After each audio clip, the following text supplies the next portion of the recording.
It's 6 a.m. Good morning, live from the Circus Sports at the Mink Kentucky Down studio. I'm Zach Kroll. The Nashville Predators season came to an end last night with a 5-4 loss to the Anaheim Ducks at Bridgestone Arena. The Predators finished with 86 points in a three-way tie for the first spot out of the Western Conference playoffs. Nashville FC takes the pitch tomorrow night at 6:30 p.m. Central Time against Atlanta United, fresh off their 1-0 victory over Club America in the CONCACAF Champions Cup. 104.5 The Zone will have coverage starting at 6 p.m. Central Time. The NBA playoffs are set to begin tomorrow with 4 series getting underway. But first, the final 2 spots are up for grabs tonight in the play-in tournament as the Hornets will travel to Orlando to face the Magic at 6:30 Central, with the winner facing the Pistons, and the Suns hosting the Warriors at 9 p.m. Central, with the winner playing the Thunder. For all your foundation repair and waterproofing needs, visit USSTN.com. Breaking news at once on your home for the Titans and Vols.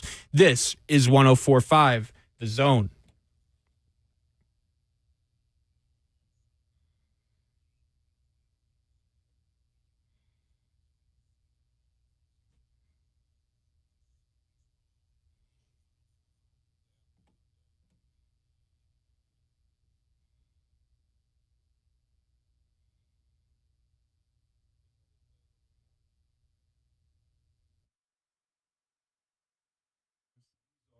Not the usual dulcet tones of Will Bowling that you're used to hearing wake you up at 6 a.m. every weekday morning.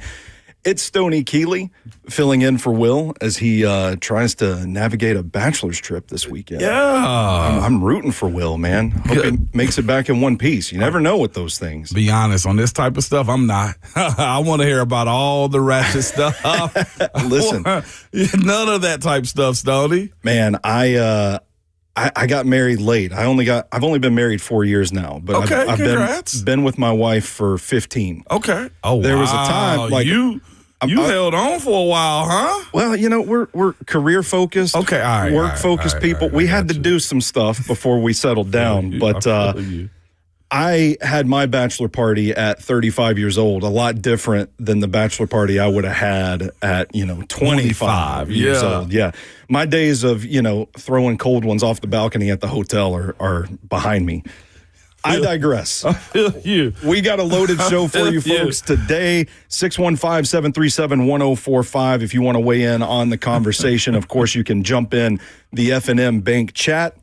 Facebook, Twitch, Twitter, YouTube, wherever you take in your shows, we are out there. We got Zach Kroll on the boards this morning. Zach Kroll. And, of course, the man himself, the legend, whose namesake this show does actually bear, Ramon Foster. Ramon, how are you feeling this morning, man? I'm good, man. I'm looking forward to today, man. Rocking with Stoney. One, our love for offensive linemen and big men in football is legitimately at the top of our list. So being able to thoroughly and slowly and adequately give that enough attention today, Stoney, is what I'm into, on top of other things as well, man. So I'm glad you're in here. This is a first for you. You just told me. I actually thought literally, like, the intro's playing, and I'm like, hey, Ramon, I've never hosted a show before. And I'm looking like, I thought Stoney's done a few dry runs of this. I don't know why. We were in together, but you were in the second chair, and Zach was still in with us.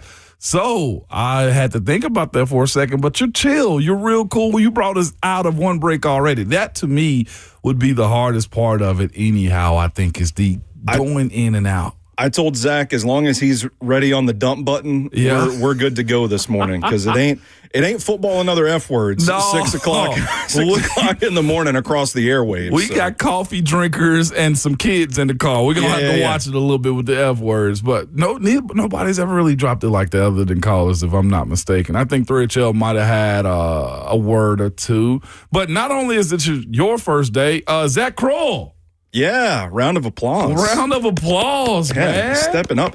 And full disclosure, I walked in there this morning. Yeah. That man turned around and said, I got you. He's got the show agenda lined up. He does. He's pulled some news and notes for us to discuss today.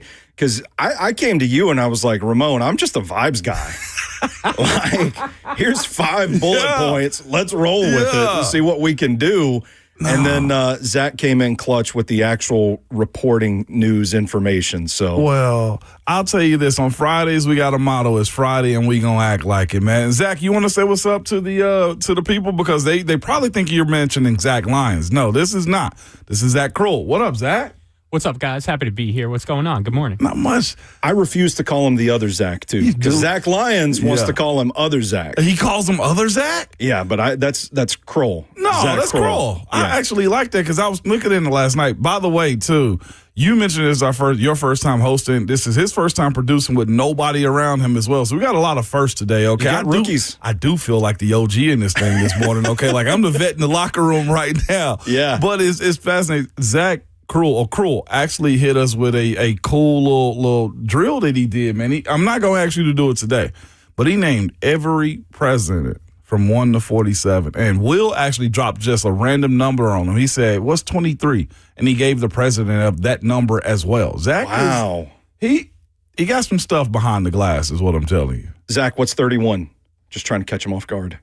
Herbert Hoover. Dang. Look it up. I dare you look it up. I dare you. I just take his word for it. That's what gets me in trouble. Yeah. I'm like, oh, he said it with such authority. Conviction, yeah. It must be true. Yeah, no doubt about it, man. But we're gonna have a ball today. We got a good headliner, man. Did you read those off as well today, man? We got Hubs at 7:20, Brent Hubs, and we're gonna act a little ratchet with Hubs. Okay, That's just how we do from time to time. Listen, I can do that. I can manage that. You see what I'm saying? And we got Rand Carthon at 8:20 today as well coming in, and he just said he want to have a blast, and we're gonna talk a little ball and have a blast while he's in here. We need the whiteboard for that. We need to wipe off the whiteboard and we just get us in here drawing stuff up. Yeah, you did bring in your whiteboard. You want to break that down as we get into Borgonzi a little bit? Oh, and we also got Savage, aka Ron Slay at 9:20 as well. The pulse of the people. The pulse of the people, Ron Slay. With the new deal as well. New deal, man. Jeez, I wish I was him. Living. I'm so happy for Slay, man. I am too, man. I'm going to be honest with you, Stoney. With what you're doing is exactly what he did too. Savage just started coming around, and then he started getting on shows, and then he started hosting on shows, and next thing you know, I think Brent and Don was like, we want him, because I did try to take him. I said, no, this is just too much in the mornings for people. Too much in the morning. Stoney, you've seen us act a fool. Like, that would be too much in the morning. People would be out here, Starbucks stock would drop because they don't need coffee. They don't need coffee anymore. Juiced up already. So to balance it out, he ended up going to 3HL, but he took this same pathway that you are on right now. And also our good friend Robert Ayers, who's a draft, well, he's a former NFL player, and also he's really good with the draft as well. So it's somebody I might end up connecting you with as well, man. He knows ball, and the way I look at offenses is the same way that he look at defenses. Like, I hate D-line. He hate O-line. Yeah. He hate the perks that we get on offense. I hate the perks that they get on defense. Like, and it was my college roommate. He was in my wedding. That's one of my best friends. It's a few dudes I talk to every single day. And so somebody out there's like, you talk to dudes yeah, I got friends, okay? But I talk to Rob every single day. Like, he's one of those type of dudes, man. And he's just super knowledgeable about it. The same way Ron is with basketball and football, and you are as well with the draft and everything else you do. So anybody I can learn something from, man. I'm a sponge when it comes to that. I'm gonna bug anybody I can with as many questions as I can get across. I truly do believe in there's no dumb question. Fair enough. Absolutely. Ask me all the questions. If I don't have it, we'll find it. That's what I tell my boys, because sometimes being a dad is like, I don't know that answer, but I can't tell them that, but I'm going to find it in a minute, though. Well, let's talk about Mike Borgonzi's press conference a little bit, because I know it happened during yesterday's show. You guys got to a little bit of it at the 9:20 mark yesterday, but with a night to sleep on it, so to speak, what stands out about his presser to you? Just how forward he was with giving nothing. Okay, it was well done, Mike Borgonzi. It really was. He said a lot to say nothing.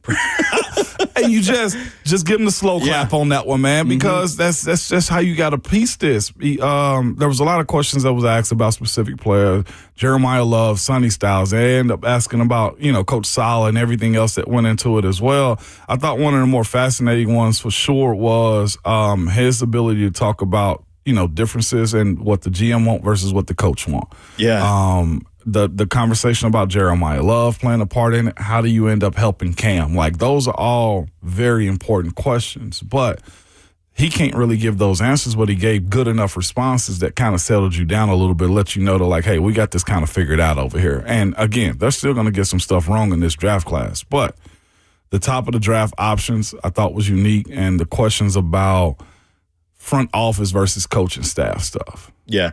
Zach, do you have the clip of Borgonzi on Jeremiah Love and the other options at the top of the draft ready to go? I should in 30 seconds. In 30 seconds. That'll work. Because I thought it was interesting.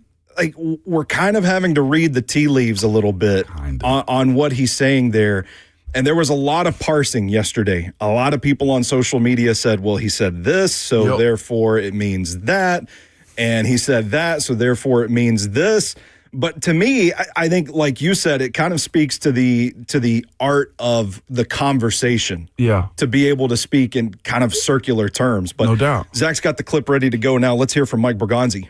I certainly think there's a cluster of players up there that we really like, but in particular, Jeremiah's. I think he's a special player.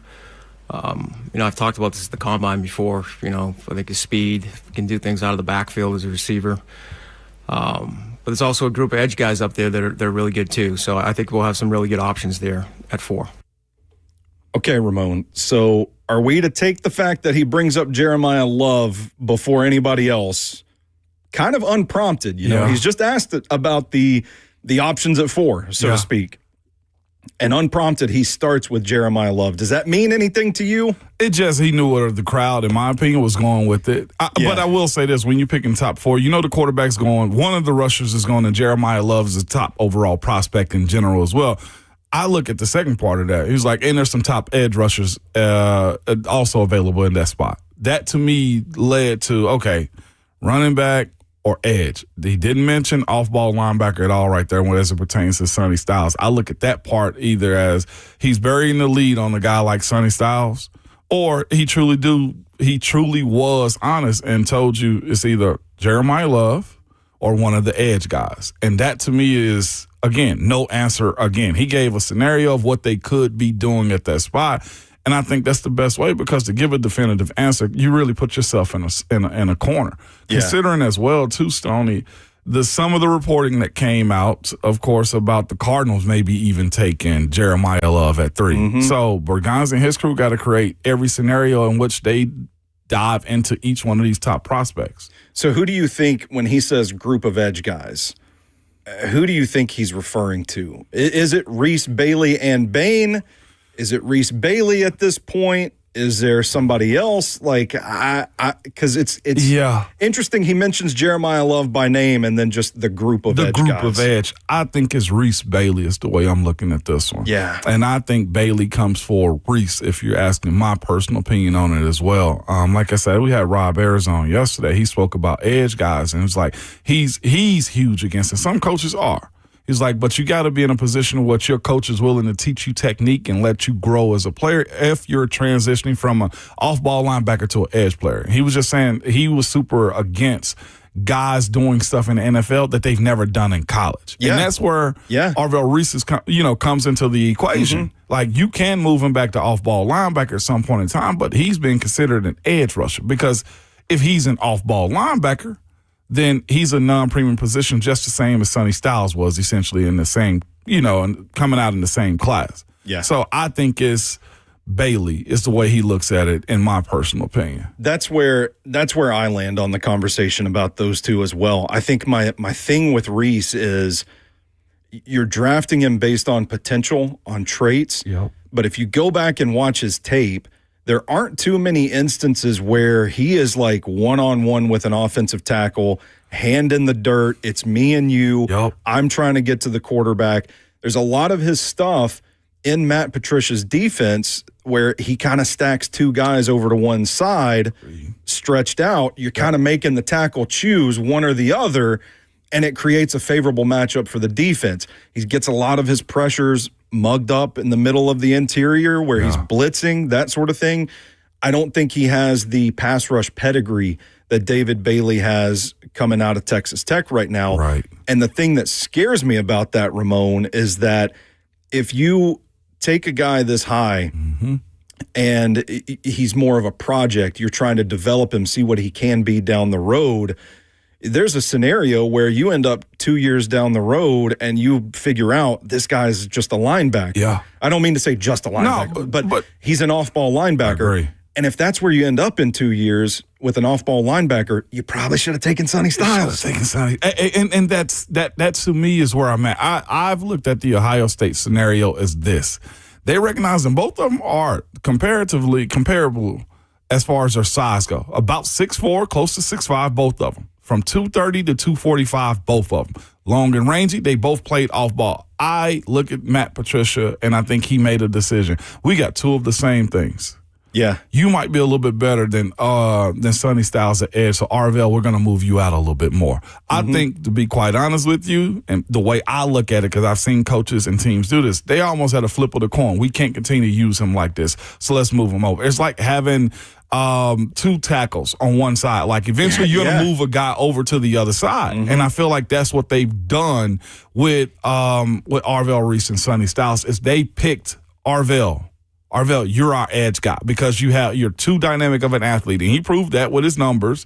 But again, I've gone against off-ball linebackers, Stoney, or I've been in practice in game situations where guys have a skill set at linebacker, and they put them on edge because, again, they're quicker, they're faster. And those dudes look like, chickens with their heads cut off sometimes trying to find a rush plan. Yeah. Because it's one thing to go against the way they picture it in their mind. Okay, I'm an edge player against a tackle. Well, what about when the guard get involved? What about when you get chipped by the running back? These are scenarios in which Arvell Reese has to get acclimated to, and it boils down to him transition to NFL. Because here's the thing.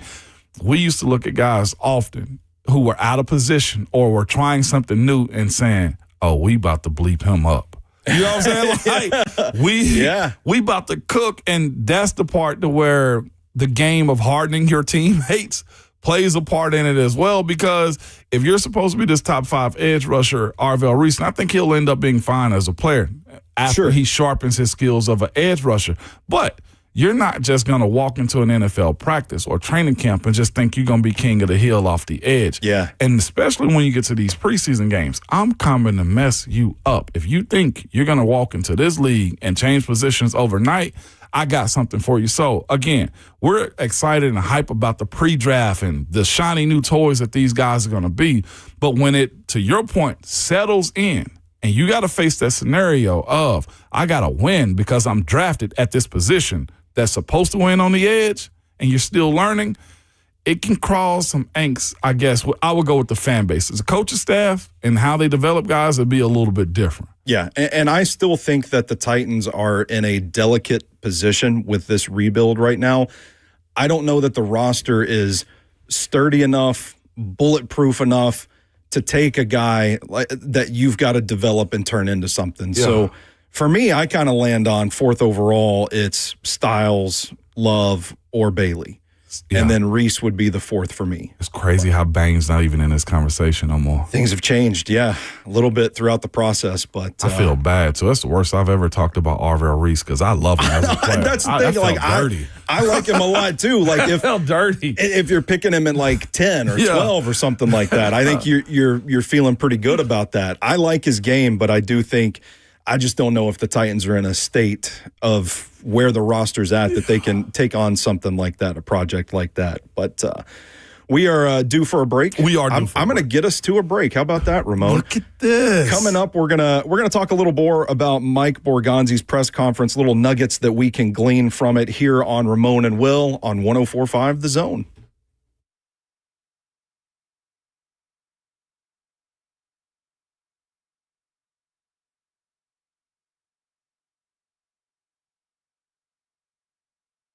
Once a year in the spring, Genesis Diamonds does something incredible. It's a 3-day massive store-wide sale with savings up to 35% off. And it's happening April 24th, 25th, and 26th. So y'all can go ahead and just mark your calendars, man. If you've been around here for a while, you know what a big deal this is. There's exclusive jewelry designers that fly in just for this, with trunk loads of all new trendy design jewelry from New York and California. The staff at Genesis know they can break all the rules at this event. It's big savings on rings, earrings, earrings, pendants, brands, bracelets, and just case after case of mind-blowing deals. During this event, you can take advantage of extra discounts on natural diamonds and lab-grown diamonds as well. So you can build the ring of your dream and save like never before. Colored gemstones are also included in this designer fashion, one-of-a-kind engagement ring mountings. This is a once-a-year store-wide sale as well, with special financing also available. 3 days up to 35% off store-wide. And if you're getting engaged this year, celebrating a milestone, or just want to add some amazing jewelry to your collection, this is the sale you cannot miss. April 24th through the 26th, only and only at Genesis Diamonds. They're located in Green Hills and Cool Springs.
Ramon and Will on 104.5 The Zone, rocking with you on a Friday morning. It's looking good out here, man. Is this the view that Will gets to watch the sunrise from this spot every morning? And I thoroughly enjoy it, man. Like, it's beautiful. It makes me, this is going to sound bougie as heck, but it makes me want to live downtown. I know, right?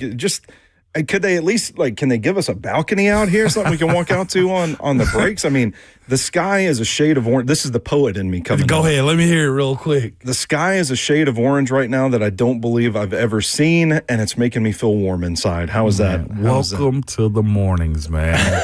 Welcome to downtown Nashville in the mornings, man. We are talking draft this morning. We're less than a week away from the first round. A week out, we're kind of discussing some news and notes from Mike Borgonzi's press conference yesterday. Ramon, before we went to break, I told you I kind of felt like Ruben Bain had fallen out of the conversation a little bit. I think this is just... Was Borgonzi addressed that he knew about his situation as well, too? Yeah, absolutely. So I don't think this was an instance where, this report comes out and it just blows their minds and, we've got to take him off the board. I think it comes down to length might matter in that building. And I don't know how he would have fit in Robert Saleh's defense. Now, I like Ruben Bain quite a bit. Same. Bursty, bendy guy. He plays with power. I think there's some really interesting, not to get too nerdy this morning. It might be too early for this, but there's some really interesting physics on how Ruben Bain's frame actually helps him rush the passer the way that he does. Shorter arms gives you a little more room to work with, which means you can create more torque. And when you create more torque, you can create more power.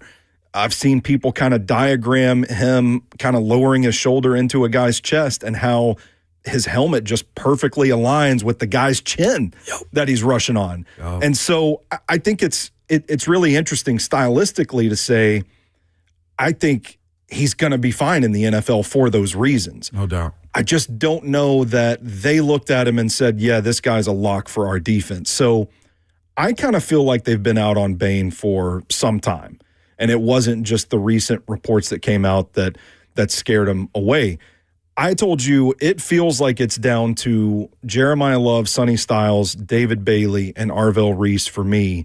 What do you see as the available pool of players for the Titans at 4th overall? The 4th overall to me is Arvell Reese, Jeremiah Love, Sonny Styles, and I would even consider Caleb Downs. I don't know. I'm with you. Yes. I would consider Caleb Downs as well, David Bailey as well. Those are my guys I feel like are in a position. Some do think, now we did all we talked as much as we did on Arvell Reese. Some do think he's going to end up, he could go second, or David Bailey. Yeah. And now, as we said a second ago too, who had this report? It was, and we'll get to it I'm sure at some point, SNY's Connor Hughes said, don't be shocked if Titans fans, be cool, but don't be shocked if Carolina does take Jeremiah Love. They got my old running back James Conner down there, who is usually going to have an injury too. They love a run game. They got 2 holdover quarterbacks right now, Jacoby Brissett and Gardner Minshew. That sounds like a tank session to me, does it not? Yeah, a little bit. With Arch coming in, like, we'll give you a running back, and look at this. We'll show you that we're trying. Same way I thought Genty was to the Raiders. Where are the Raiders picking at this year? What pick are they? That would be 1st overall. All right. Okay. And see, those are the things I'm speaking of. Like, teams won't say they're tanking, but the signs, Stoney, the signs will be there. And Mike LaFleur comes from the Sean McVay coaching tree, and the head coach of the Cardinals now. I don't think people realize how big of a factor the run game is in Sean McVay's offense. I think they see Devontae Adams, Matthew Stafford slinging it all over the yard, Puka Nacua, and that defense getting after it. And I think people kind of sleep on how critical the run game is to that Rams offense. And Sean McVay, the design of the run game, how creative he is with using his wide receivers, using his tight ends. It's all hands on deck to run the ball in that offense. So if LaFleur is going to apply some of those principles in Arizona, it stands to reason that Jeremiah Love could be a dang good pick. And that's where we got to have the real conversation about these other guys that could be available to us. So one we know is Fernando. Fernando, you're going to Vegas. Enjoy yourself, sir. Okay, Yeah. It gets hot in the summertime. Have a good time. Have a good time. Two is Bailey or Reese. Yeah. The way I look at it as well. Three, that's where the wild card happens. Trade situations, or again, what if they take Jeremiah Love? Because again, we brought this up a little bit over the last week or so. The 2020, it would be the 2023 or 2024 NFL draft, the J.C. Latham one. Yeah. That was a huge letdown for some people because of Joe Alt. Yeah, sure. Remember how it went all, and then you had the Chargers jump in front of you? Well, they were in front of you, and they took him, and it kind of created a bit of a letdown, in my opinion, about J.C. Latham, what he was capable of. Can he play left tackle because you needed a left tackle? Then we realized that he's better suited as a right tackle. So creating this scenario of, again, Arvell Reese, Jeremiah Love, Sonny Styles, Caleb Downs, or David Bailey has to be a part of it. The ones I think that are realistic that they would like to have, Bailey. Yeah. I think David Bailey. If Arvell Reese goes second, what he is week one. He's one. a pure pass rusher. And I wasn't high on him. My read on David Bailey was he does the thing that you want him to do really good. I question some of the sacks that he got. But again, if you lined your 300-pound butt in front of me and I run you over, that's on you. The only reason I bring it up because he flat backed the kid from Kent State. And looking at his tape, and I'm like, okay, you did what you're supposed to do, but it's lesser talent, and it was a sack. There was some moments in time. But the overall defense that Texas Tech had, his consistency that he played with, going from Stanford to Texas Tech, with the pressure that Texas Tech was facing, and he still delivered. I got to give him credit for that. That lets me know that his skill set translates over. That lets me know he has an understanding of what a rush plan is and how to play the position. And the last part that we were speaking of about Arvell Reese has to develop this pass rush. Yeah. David Bailey already has it. What I don't like about David Bailey is his inability to play the run. I was going to ask you about that because that seems to be my knock. The main critique is that, well, he can't defend the run and he's not that bendy. Are the two things that I hear the most on him. But talking about he's the not. run He's defense, a little stiff. Yeah, the run defense, I felt like it's kind of a nuanced thing. There are moments on tape where you see him sink his hips, extend his arm, stand a guy up, and really set the edge and take away outside options. But then there are also times where he's such a bursty, straight line guy that teams would just kind of let him get a few yards and then just run right behind him. Yeah. And give up that inside gap right there. That it kind of made me think, okay, well, are there issues with the frame? Does he need to bulk up a little bit? Or is this a matter of kind of reining him in a little bit? Saying, hey, calm down out there. Like, don't just go 100 miles an hour on every play because teams are taking advantage of that. What would you say the nuance of his run defense critique is? I think in college, he has the ability to pick and choose when he's going to get after it. Simply put. Yeah. And I kind of look at what and why he was brought there, to be quite honest with you. I had this metaphor in my head. You wouldn't ask a sharpshooter to be a fist fighter.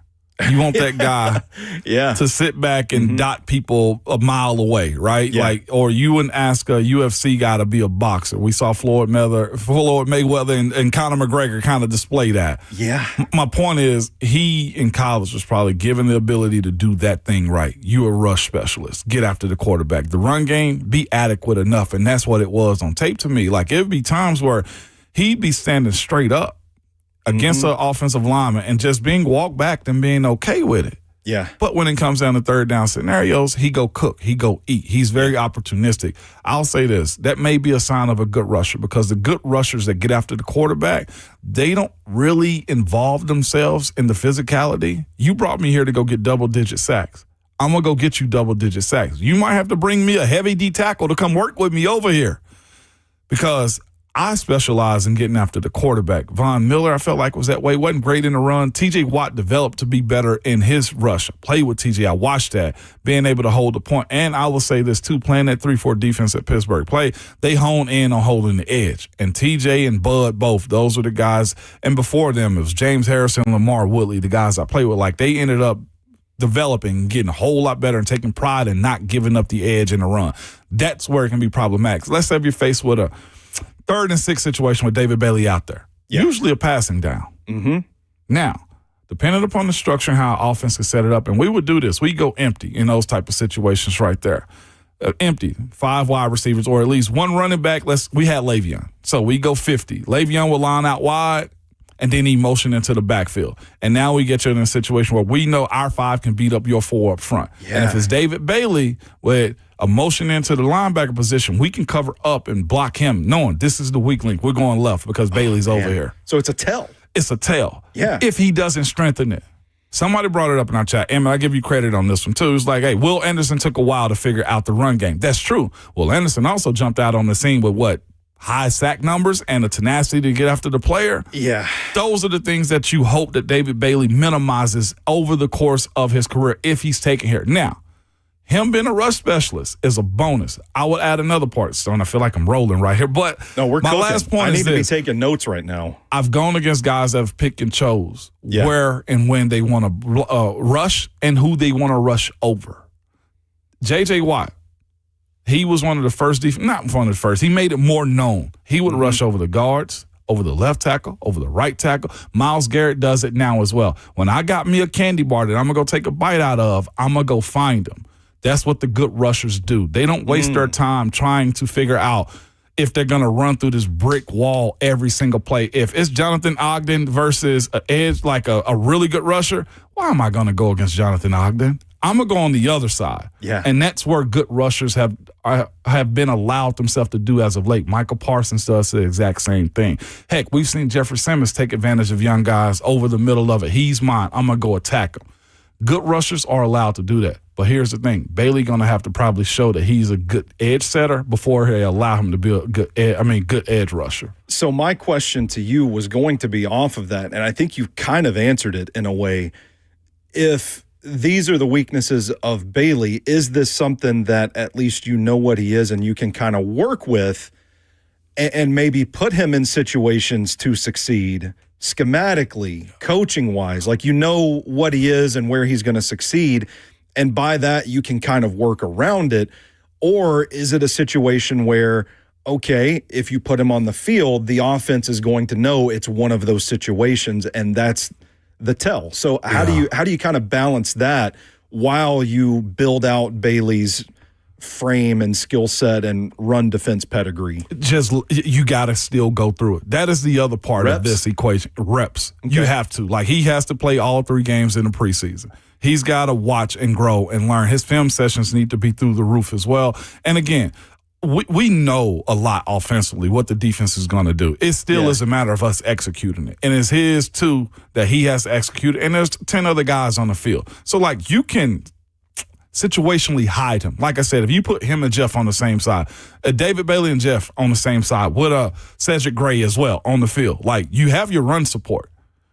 As long as I can facilitate him winning his one-on-one, or put you in a situation where Jeff wins his one-on-one, the drafting of David Bailey may actually mean it takes less eyes off of Jeff up the middle, or it allows you to blitz downhill with Cody Barr or Cedric Gray. There's different scenarios. What I'm getting at is this: David Bailey will still be a weapon, and offenses have to account for that. Now, the growth of it, it's just going to take time. It's the same conversation I feel like we've had about what do they do on the interior offensive line. Do you let Jackson Slater just grow up? Because there is a component of Mike Borgonzi's role, Coach Sala as a defensive coordinator, and his position coaches into coaching him up and developing him as well. I'll never not blame the coaches or put them on the spot to say, well, it's on you to make sure that he knows what he's doing as well. Or schematically, how are you helping him too? Because all of this works hand in hand. This isn't just a, hey, you go do the thing that you do. No, coaches have to play their part as well. So let's talk about Caleb Downs, somebody you mentioned earlier. I don't want to lose sight of that because I think there's a really interesting conversation there with him. I know on the surface, safety at 4th overall looks like a reach. I know they just extended Amani Hooker. I know they just drafted Kevin Winston Jr., but I think when you really start digging into this, he's still one of the blue chip players in this draft class. I still think he's probably the best safety that they would have in the room when they draft him. Amani Hooker's been in the league for a while now, and we know, I'm not saying he had a bad season or anything like that, but just Father Time's undefeated. You got to start planning. The clock's ticking at a certain point. And then Kevin Winston Jr., the concern was the injuries. Well, where did he finish the season, Ramon? Yeah, on IR. Yes, on IR. So I don't think it would be unwise for them to at least explore the option of taking Caleb Downs. And even if there's a situation where they are able to trade back, maybe it does make more sense if they're sitting there at, say, 9 or 10 or something like that. But I don't want to just cast that off because Caleb Downs is one of the best players in the draft. Yeah. He's one of the best safeties that I've watched. I do kind of feel like he is in that sort of Kyle Hamilton mold.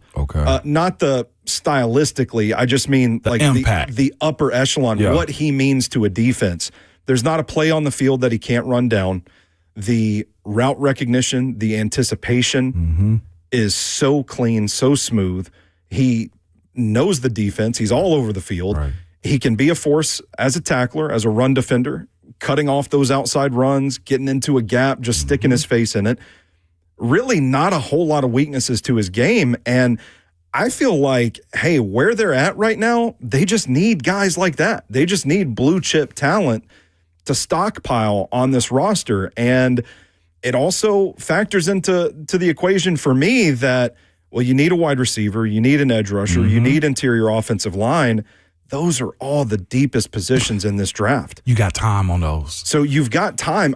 I think there's an argument to put Caleb Downs in the conversation for their first round pick. And to your point of the role that he could play all across the field, that to me is where a lot of people have spoken about having that athletic linebacker up the middle or that big safety that can erase that down the middle of the field type of play or be an impactful player when it comes to run support or just being a disruptor. Like I look at him like Earl Thomas type. You know what I'm saying? Like, and Earl started playing more down in the box and was an eraser for the Seattle defense and for Baltimore as well before he ended up exiting the league. So there's, to me, when you're talking about blue chippers, he's a blue chipper at that position at 4. And Mike Borgonzi and his crew have to consider that whether they like it or not.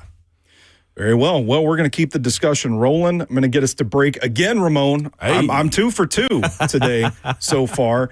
We'll be right back here on Ramon and Will on 104.5 The Zone.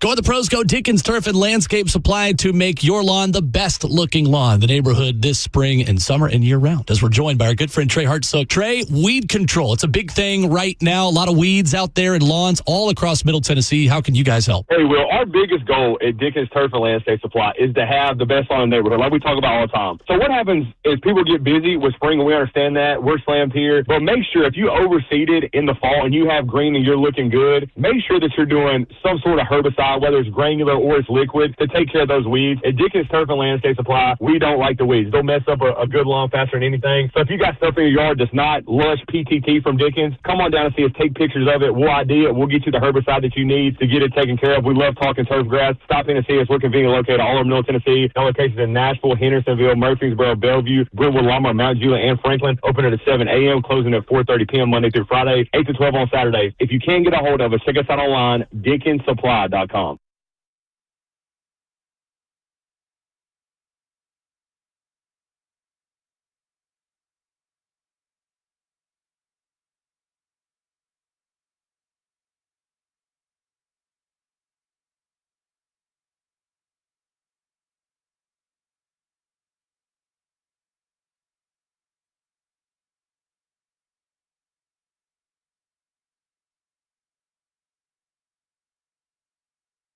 Hey, what's up? It's Will Bowling for my friends at Lee Company. Hey, have you realized through the summer weather we've had in Middle Tennessee that your home's AC unit just isn't ready for summer? It's easy to happen, easy to put off. We have cooler months, cooler weeks. We prolong knowing that, the AC unit's not going to work very well when the weather gets really hot again. Lee Company has you covered. Lee Company's team of professional technicians are going to give your home's AC a tune-up as well as seasonal cleaning and maintenance to help you stay ahead of that heat and humidity. And Lee Company is the place to go to make sure your HVAC unit's working the way that it's supposed to. So don't let it fail this spring and summer. Trust the pros in the business with over 80 years of experience serving Middle Tennessee. Head to leecompany.com to schedule your appointment today. Again, that's leecompany.com. Available 24/7. They will take care of you and make sure things are working the way they're supposed to. That's Lee Company. All you need.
Ramon and Will on 104.5 The Zone. It is a beautiful Friday morning in the Music City. We are talking draft. We about burn up a whole hour just talking about the 4th overall pick, Ramon. But that's what happens. You get me talking about this stuff. Man. I get you talking about this stuff. We just go. I had my old trainer, my guy James, he's listening to us right now, who used to kill me every summer. It's like, tell your guy stop with downs at 4. It's like, hey, we got to give you every scenario, man. James, I'm just saying let's be open to the discussion. That's all. Let's not take anybody off the board. No doubt, man. So there's one name that Interestingly enough, I didn't mention, you didn't mention either. A lot of Titans fans seem to be really hype about this guy. Ohio State wide receiver Carnell Tate. Why was he not included in your list of guys that you'd consider at 4 overall? I think you can pass on it for somebody else next year. Yeah. I just simply do. The position that he'll be put in with this year with Wandell and Calvin already here, does he emerge as a number one wide receiver? I don't know. He's never been a number one wide receiver at Ohio State. Not even a little bit. He's always been Robin, and he's been consistent. He's had good numbers. He's got good size. He checks every single box. Now, the thing is, he's under the veil of 3 letters, OSU. Yeah. And that's the problem to me, I feel like. It means something to people, It means though. something. Like watching Jackson Smith and Jigba go into the 20s, right? Or Emeka Ibuka. Now these dudes are looking like they're going to emerge into those types of guys. Don't overbuy is what I would say about Carnell Tate. I'm not saying that in any other fashion when it boils down to me not believing he can be a bona fide good wide receiver. But is he a top 5 pick at that position, number 4 overall? I tend to say no. And I'm okay with Stoney with being wrong 3 years from now, or even this year if he's rookie of the year. Oh, people will keep the receipts if we're wrong. And I'm okay with being wrong. I just looking at what he presents to you, a 4.5, not super tall. Like what I mean by super tall, he's not 6'4", 6'5". He's not got a dynamic, just avatar style about his game. He's just very solid. Very solid to me means you are a good number 1 on a bad team or a solid number 2 on a really good team, if that makes sense to you. I put him in the same context of, and maybe some people think a ton more than I do about T. Higgins, but T. Higgins to me I feel like wouldn't be a bona fide number 1 that you say that's our star. When we're talking about top 5 guys, now I know Justin Jefferson turned himself into a number 1 guy, but I'm thinking of, Waddle. I'm thinking of Justin Jefferson, all the LSU guys basically is what I'm saying. Okay? Or like watching George Pickens turn into that as well. Now George was a second round because I'm sure attitude stuff and stuff like that, but when you look around the league, like I enjoyed Tet McMillan's tape more than I do to Carnell Tate because Tet was a number 1 in college, and Carnell has never been, correct me if I'm wrong, he's never been a 1. No, I mean, you look at the pipeline. Not that he can't grow into it, but go ahead. You look at the pipeline of receivers that have come out of that program in recent years, and it's, I get it. Like it's his turn to be the guy, but he's overshadowed by Jeremiah Smith this year.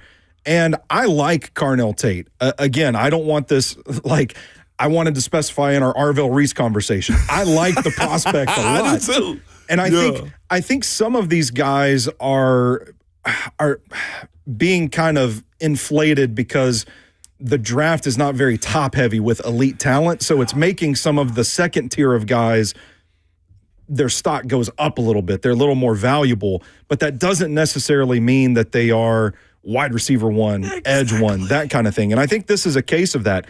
I love the T. Higgins comp for Carnell Tate. I also love the Corey Davis comp for Carnell Tate. Think about how that worked out. Yeah. Corey was a success. He was. He absolutely. just wasn't top 5. He didn't meet top 5 expectations. But it was a year where if you wanted that guy, you kind of had to reach for him. And that's where I draw the parallel between the two.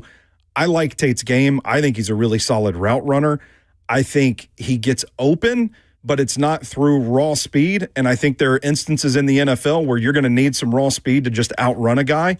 And I don't know, you mentioned the 4.5 40. I don't know if he has that once he gets behind a guy. Right. But you see on his college tape, he's got a really good stutter step that he can just freeze a cornerback. Yeah. Are cornerbacks in the NFL going to bite on that stuff? Probably not. And so it comes down to, he's got the long arms. He's got the catch radius. You can throw the ball downfield within a mile of him, and he's go gadget arms, hauls that thing in. And I just don't know when we get back to 4th overall, is that the skill set that is worthy of being picked at that position? And I don't think it is. Right. And from what we've heard, it doesn't sound like, it's not like the Titans are bringing him up at every turn. So I don't know. I kind of feel like he's probably not in the discussion for it. Right, wrong, or indifferent. Top 5, top 10, you get off the bus as a starter and damn near a walking gold jacket. It's the expectation. There you go. Well said, Ramon. That's going to do it for hour one, man. We are just flying through this. We're going to take a quick break, and when we get back, we are going to talk more NFL draft on Ramon and Will on 104.5 The Zone.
Good morning. It's 7:02 live from the Circus Sports at the Mint Kentucky Downs studio. I'm Zach Kroll. The Nashville Predators season came to an end last night with a 5-4 loss to the Anaheim Ducks at Bridgestone Arena. The Predators finish with 86 points in a three-way tie for the first spot out of the Western Conference playoffs. Nashville FC takes the pitch tomorrow night at 6:30 p.m. Central Time against Atlanta United, fresh off their 1-0 victory over Club America in the CONCACAF Champions Cup. 104.5 The Zone will have coverage starting at 6 p.m. Central Time. The NBA playoffs are set to begin tomorrow with 4 series getting underway, but first, the final 2 spots are up for grabs in tonight's play-in tournament. The Hornets host the Magic at 6:30 p.m. Central, with the winner facing the Pistons, and the Suns host the Warriors at 9 p.m. Central, with the winner facing the Thunder. For all your foundation repair and waterproofing needs, visit USSTN.com. Breaking news at once on your home for the Titans involves. This is 104.5 The Zone.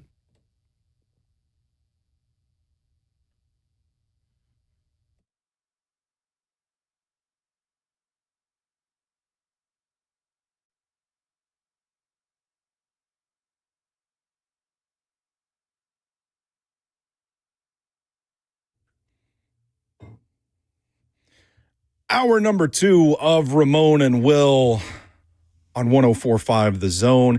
Stoney Keeley filling in for Will Bowling on this fine Friday morning, and we are coming to you live from the 104.5 The Zone Circus Sports studio. Kentucky's largest sports book can now be found at Circus Sports at Kentucky Downs. Ramon, we are talking heavy on the first round draft talk. I don't want to just skip over a nugget you mentioned earlier about Connor Hughes reporting that we shouldn't be surprised if the Cardinals select Notre Dame running back Jeremiah Love with the 3rd overall pick in the first round. I would add to that, if you've been watching the McShay show, Todd McShay and Steve Minch, Todd frames it as there is somebody in the Arizona building that is just pounding the table for Jeremiah Love at 3. And we talked a little bit about how that makes sense from what we think Mike LaFleur is going to bring to the Cardinals offense from his time with the Rams, the emphasis on the run game, kind of talked a little bit about the Raiders. I think that's a really good parallel to draw here. But what kind of wrench do you think it throws in the top 5 if Arizona does go with Love at 3? So that's, if we're looking at it as the draft picks gone, so you have Mendoza gone, you have Arvell or Bailey. Yeah. Which one you think goes to the Jets, man? I know you guys would do a mock draft and talk through it. Who do you think the Jets could take? See, I would have said Bailey because it's gaining a lot of steam lately, but then they canceled the 30 visit, and I don't really know. Kroll, aren't you a Jets fan? Am I remembering that correctly? You are. What's your opinion on this? Like, what's going on with the canceling the 30 visit for David Bailey, and how do you see it between the 2 edge rushers? So I am a big David Bailey fan. He's the guy I want them to take at number 2. Okay. And I'm hoping that they just cancel the 30 visit because they have their minds made up. Yeah. They already met with him once. And I think right now the Jets are just in a position where Aaron Glenn is trying to save his job. Just take the guy that we know is going to be a good player. There's a chance Arvell Reese could develop into something really, really good, but that's not a risk Aaron Glenn should be willing to take. Just take the sure thing. Yeah, he doesn't have enough time, what you're saying, basically, with how last year went, to take a project. So I personally don't think that either. That's convinced me. That's convinced me. Bailey. It's Bailey at 2. And when you find stuff like that, like lies that come up or like canceling 30 visits, like I'm with Zach on that one. I'm with Kroll on that one. Like it signifies more than just a canceling. We know who our guy is. Yeah. And that's so Bailey at 2. Yeah. And then if Jeremiah Love goes at 3, does that mean the conversation for the Titans is Styles versus Reese? Because I can tell you, if that's teammates. If that's the conversation, it's an easy answer for me as to which way to go. Well, okay. Which way you going? But you asked me. You asked me that question. Do you want me to go first? Yeah, you go first. All right, I'm faced with if Jeremiah Love is gone, is where are we going? I feel like it's going to be a sunny day, and you got to have some style. You got to have some style if you're walking down Nashville. You know, like the style that we've had here, man, is cowboy boots, and cowboy hats and white boots for the ladies. Like, you wearing your denim. Like, you got to have some style. And, of course, like, baggy clothes are back. Yeah. Do you want that type of style? But it's Sonny style for me on this one. I was told, and we've heard everybody say, throw the positions out this year. These are just blue chippers. Yeah. And you got to take them for where they are if nobody's moving up in front of your spot right there. If Jeremiah Love is gone, I think the answer personally is Sonny Styles, but everybody's going to be on the Arvell Reese train. Where are you at on this one? I'm Sonny Styles. You Styles all the way. It's so easy. I think the decision, even if the edge rushers are still there, if hypothetically speaking, the Titans picked second overall, to me, the conversation there is Love versus Styles. Yeah. I'm in on those two guys. Those are two of my favorite players in the class. Yeah. Styles, man, you talk about the recognition ability and coverage, the safety background shows up on tape. He's a guy that just has really good instincts, you talk about like the state of college football today. You and I have talked about it a little bit before, is like a lot of these guys aren't developed yet.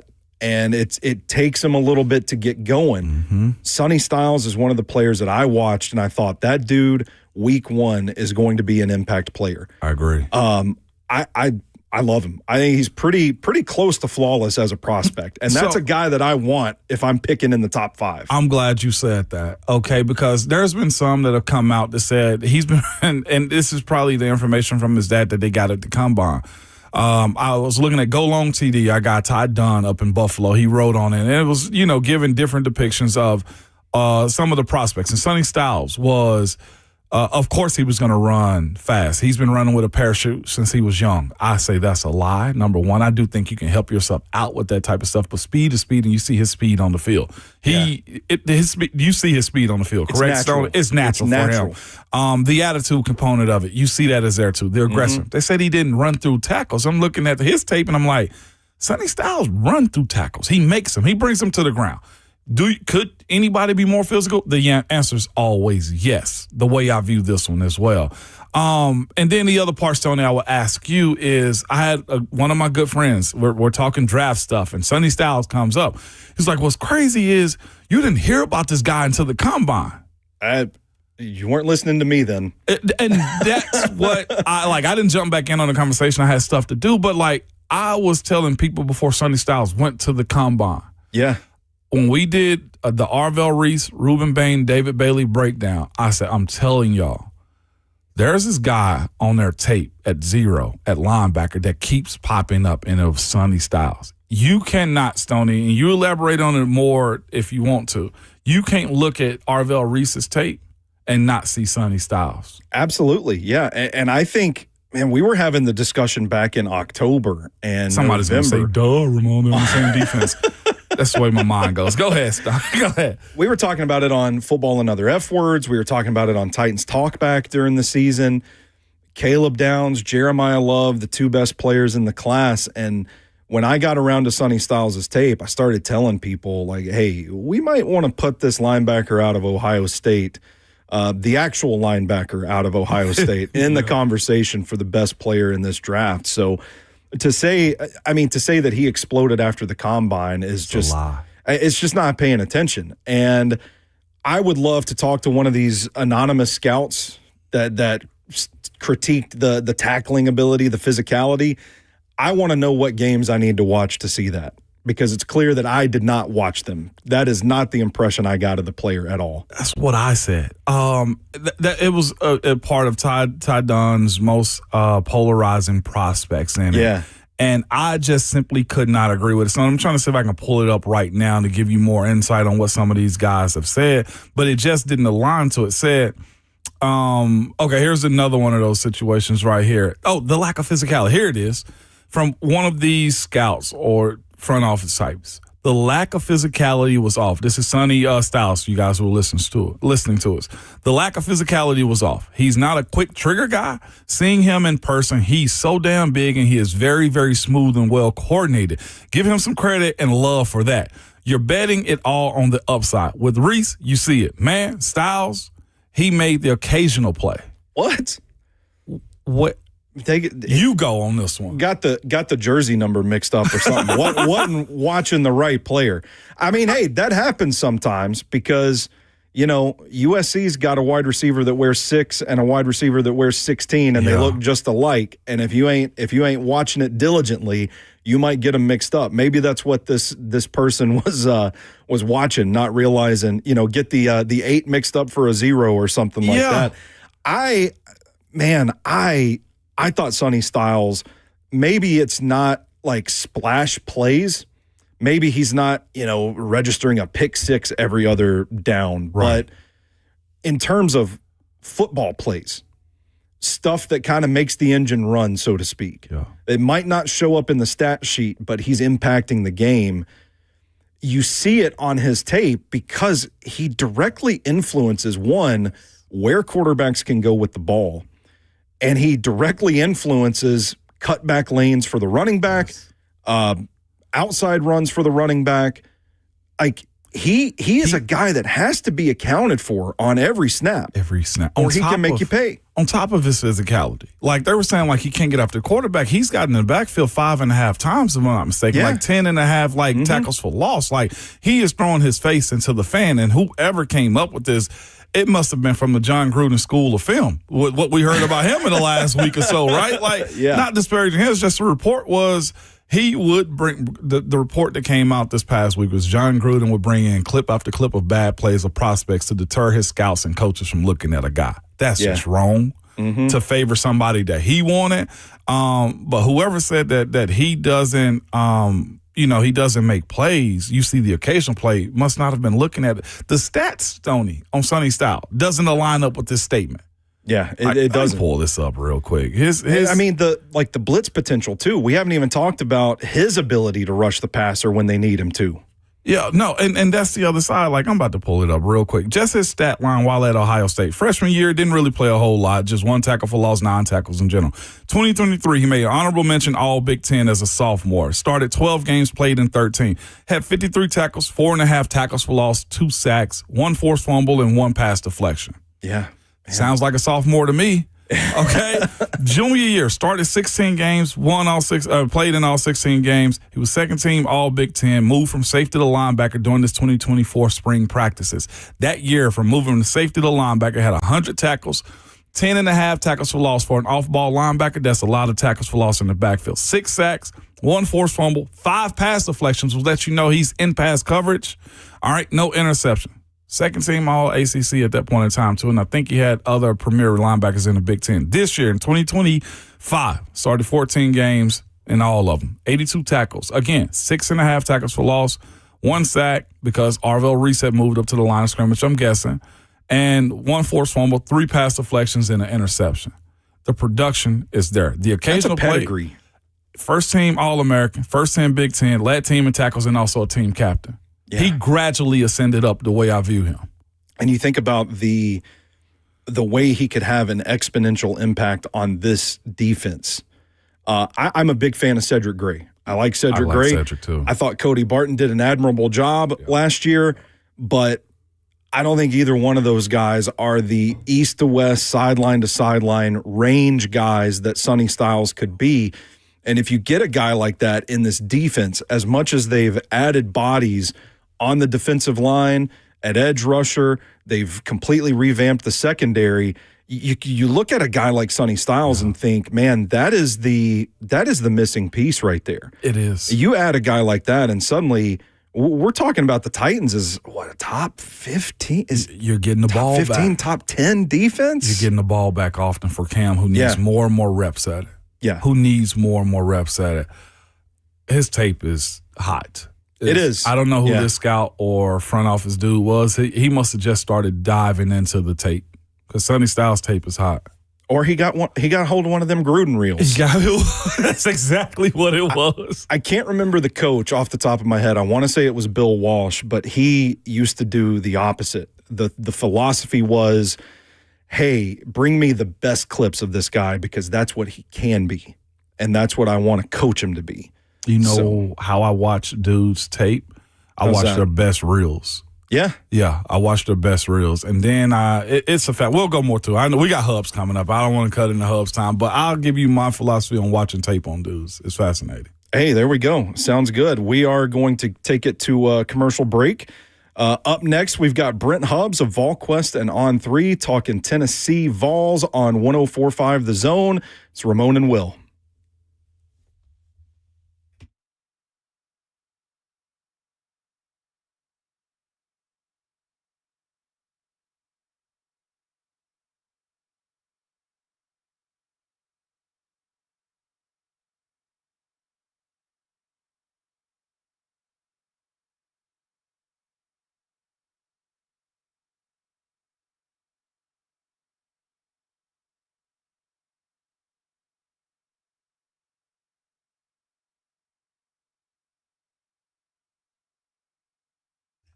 Man, it happens all the time. You go to a game that you go buy a game day ticket or a hotel room, and when you check out, there's a bunch of add-ons and fees that totally change the price of it. And we hate those surprises on bills or not getting what we actually are looking to paying for. I'm telling you this, the same thing happens at car dealerships. You see a price online, then you go to the dealership to find out they've added a bunch of accessories and service plans that you did not know about. But I'm here to tell you, not at Two Rivers Ford, not even a little bit. At Two Rivers Ford, the price you see online is the price you pay. And if the car's available online, it's available at the lot as well. And everything is transparent up front. No bait and switch, no funny business whatsoever. Just an honest pricing from a family-owned dealership here in Middle Tennessee. Has been doing great work, not just at the dealership when they give you an awesome price, but in our community, man. They support so many charities and just schools and just events around the city that you want to pour back into them. There's a reason Two Rivers Ford has been Middle Tennessee's award-winning Ford dealer for decades, and I do mean decades, over 4 of them to be exact. The local, honest, and real. Two Rivers Ford, the South's most trusted Ford dealer.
Ramon and Will on 104.5 The Zone, Friday morning, 7:20. You know what time that means. Yes, we do. Stoney Keeley filling in for Will, by the way. I didn't get a chance to talk to Brent before we're on the air, so he's probably like, who is this guy talking? But somebody subbing in for slacking Will. We are going to go to the phones with Brent Hubbs of VolQuest and On3. Of course, Brent Hubbs, always presented by Ascend Federal Credit Union. Your financial partners in every stage of life. Brent, it's been a minute since we got to catch up. How is life on Rocky Top, my man? It's doing well. Hope you guys are well. Stoney and Ramon, good to talk to you guys this morning. Tennessee through spring practice and now trying to assemble basketball rosters. So we're in the world of chasing every portal name you can find on both the men's side and the women's side. And football's in that post-spring evaluation deal as they jump back into the weight room. So it's all good up here. And it's live rounds flying around with this, the transfer portal, recruiting out of the high school ranks. Brent, the Vols get a commitment out of Chris Washington Jr. yesterday, the 4-star, 6'8" forward out of Murfreesboro. What is Tennessee getting in Chris Washington Jr.? Well, I mean, he's a guy who I don't know that he'll play a ton out of the gate for Tennessee, but he's a bouncy guy that's got a lot of athletic ability that needs some development. And I think for Tennessee, he made sense because of the roster numbers that they're at and filling this roster out. He was a nice, pickup and makes a lot of sense to try to build something around, on down the line. I don't know how big of an impact he is when you look at the number of guys sort of that frame type that Tennessee has recruited to this point, but out of the portal. But he's a guy that they've been recruiting for a year or so, and he just made sense because they had as many numbers as they had maybe one of those other post players stayed. I don't know that they would have had room for him, but when they had the numbers that they had, it made a lot of sense just to go ahead and take him because they certainly like his upside and potential. And like you said, we've talked a lot about the transfer portal, how active they've been, but they seem to be doing some work out of the high school ranks. How do you see this recruiting class shaping up for the Vols? Well, I mean, I think you have to be – I think the high school recruiting in college basketball is fascinating. If it's a unicorn guy, meaning a guy that you think is a one-year, one-and-done type guy who's a lottery pick, then they can command a lot of money, and it makes a lot of sense for you to go down that path, to explore that. Then I think some other guys are going to be just more evaluation guys that it's just going to be, fit based on your numbers. Because, I mean, look at it. I mean, Michigan won a national title, and they had 5 transfers on the floor. So you say, go portal, go portal, go portal. But then you look at every team that was in the Final Four, which includes Michigan, and they bring back like 3 of their core players. All of them do. So it can't be a turnover of your entire roster every year. So you've got to have somewhat of a hybrid blend between some high school players that you develop and create your culture in and that you retain, and then you've got to go supplement them with guys. Now, Tennessee's supplement this year is more than we've seen in the past, but they are, you're trying to build some stuff around some high school kids as well. And, Marquise Clark is the point guard from Chicago that Tennessee thinks has got a really bright future. Not ready right now, but that's a guy they think they can build around in the future. Dwayne Brown exceeded expectations this past year. You retain him and keep him, and you try to build around him. They certainly wanted to keep Amari Evans and build around him. He didn't want to stay. So, retention is a deal. You got to have some high school players, but then you've also got to get some things done in the portal as well, which Tennessee's trying to do, and it's had a good start to that so far. They have, man. We're joined by Brent Hubbs of VolQuest and On3 this morning, man. Hubbs, I'm not even going to brag about working 2 Fridays in a row while Will been out. I just leave that alone, okay? With that being said, Rick Barnes has been cooking, man. Jalen Harrelson, Tyler Lundblade, Day-Day Ames, and Miles Rubin on top of Chris Washington Jr. this past week as well. There's conversation as well about Juke Harris, man. Where are they at on closing out on some of these, as you said, unicorns, because Juke Harris is also in that conversation of a unicorn for this cycle of transfer portals. Well, Juke Harris is a guy that is down to Tennessee, Michigan, North Carolina. I think the thought from some people that Michigan's out of that race or they've faded back is inaccurate. I think Dusty Mays, that one's personal for him because he really wants him. I think he's very hands-on and trying to get get Juke Harris to Ann Arbor. North Carolina is trying. My question with North Carolina is this: they got a new coach who nobody really knows, right? He comes out of the NBA ranks. What is he selling, and how organized are they right now? The talk with North Carolina was they were behind in terms of some of their organization, some of their NIL stuff compared to, where Duke is and people that they're chasing over there. So how much money do they have? How many spots do they have to get? How do they allocate those types of things? It's pretty interesting. But I certainly don't rule out Michigan, which some people have. What's fascinating about Juke Harris is he can commit at any time. He's seen Tennessee a bunch. Yeah. He doesn't have to come over here for a visit. He's been on the campus tour. He's got the photo shoot Ramon. He's done all those things because Tennessee recruited him out of high school heavily. He's got a relationship with Rick Barnes. He's been in conversation with Barnes. Barnes has been in the home. They were in last Sunday night. So I think that's still a 3-team race. Right now it feels like Michigan might be the biggest competition, but you never know because somebody may come in and have just big money there and can, it could be a game changer financially for him. So we'll see what happens, and we'll see, first of all, if he visits anywhere else before he makes a decision. No doubt. On the basketball front as well, man, how real is it for Nate Ament? I know he's got to go through the pre-draft because he's one of those top freshmen that we've spoken about a lot this year, but how do you look at it? What's the chances of it? And when does he also have to make a decision if he's coming back to college or declaring for the NBA? Well, he doesn't have to make a decision for a while, as long as he's coming back to Tennessee. He can leave that option open because he could withdraw his name out of draft, several weeks from now. So he does not have to make a quick decision. Now, if he's in a situation where he's thinking about going back to college and he wants to explore another school potentially, and it's not an automatic return where he was, which is the case for anybody out there that's going through the draft process right now. If they want to have college options, then they've got to go into the portal by Monday or the end of the day on Monday night when the portal closes. So if you're going through, and I'm not just talking about Nate, I'm talking about any college prospect who's going through the draft process, who has eligibility to potential return, if they want to have the full ability to go and go wherever they want to go, they've got to go in the portal before the portal closes. Otherwise, they either go to the draft or they come back to the school that they were previously at, which is what I think Nate would do. The other fascinating part about this, Ramon, is just the financial part of it. When you look at where the guaranteed money is for someone who's late in the lottery compared to someone who's early in the lottery, colleges with the money they're spending can get close to lottery-type money for what they would be guaranteed per year over a 3-year contract. In other words, I think at pick 14 or something, it's around $5 million a year for 3 years on your rookie deal. Well, you can make that work for a year in college. Now, some guys not going to make that, I don't think, every year because he's not going to play that long in college. But you can get close to that, matching that money for that year. Now, you start getting inside the top 10, you're in a whole different ballpark because those guys are getting into the $10, $12 million range.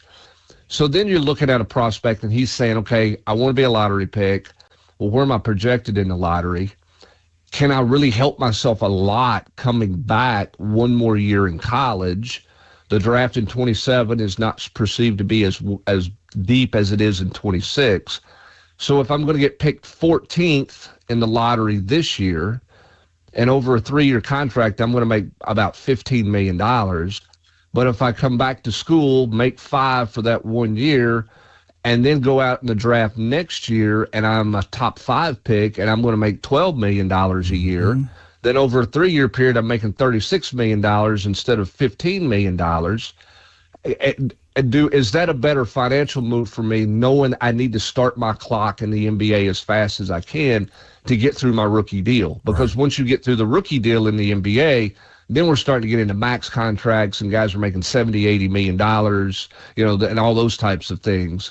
So that's the financial part of the decision. And then you got to figure out where you think your game is right now and how much do you like college, how much do you not like college. So there's a lot of variables to answer a very long-winded answer to a short question, Ramon. Nate looked like he had a whole lot of college fun on that sideline this past spring game. If I was reading the tea leaves, Hubs. Well, I'll say this. I mean, he has really enjoyed his time at Tennessee. He's taken an in-person class. He's not one of these athletes who's only taken online classes. I bumped into him a week or so before the spring game, and I said something about school that he's like, he's in Portsmouth, Virginia this week for the NBA work, which is the top 64 college players that are up there working out for NBA scouts. It's kind of their first of the pre-draft stuff, if you will. And I said something about, I said, what are you doing? And he was walking through the complex. I said, what are you doing? He goes, I just come from class. And I'm like, why are you going to class? Like, what are we doing? He goes, I got to finish.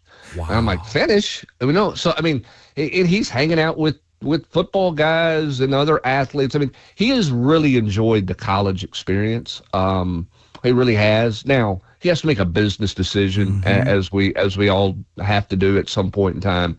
But this is not the lay down because he hates college. He does not hate college. He does not hate his time at Tennessee, or he's not bored with his time at Tennessee, if you will. He's just got to figure out where's he projected to be picked. I mean, if the projection of the Hawks at 8 is real, he's got to go. You got to go. Yeah. But if the projection slips to late in the lottery or just outside the lottery, you're in a very different conversation with your financial advisor, your parents, and your agent at that point. Gotcha.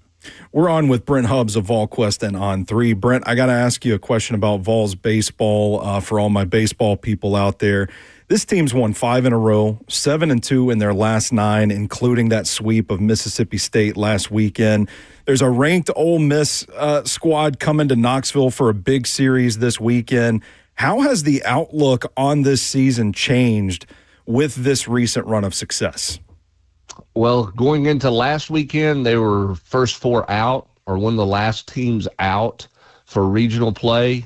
And right now they're projected this weekend going into it. They're projected as the number 2 seed at Georgia Tech with an outside shot at being able to host. How about Things that? Can change dramatically in this league, and a sweep on the road feels like you just won 6 games or something crazy like that. What's going to make this series great is both these teams seem to have found themselves. Ole Miss coming off a sweep of LSU last weekend. That's not a great LSU team, but it is an LSU team that took 2 of 3 in Knoxville against the Vols. They shouldn't have, but they did. Ole Miss swept them. Ole Miss is feeling better about where they are. They've been getting some quality pitching. This will be a good series. It really will. These are not the 2 most potent offenses that you're going to see put together, but these are 2 teams that are throwing it pretty well. The question for Tennessee, and this will be my question for them every weekend, okay? I don't care if they've won 12 in a row. It'll still be my question for this team. Can they finish from the 7th inning on? Because if this team would have been able to finish, they would not have gotten swept by Vanderbilt. They would have won the series against LSU. There's other games, Georgia in particular on a Sunday in SEC play. They would have won that game.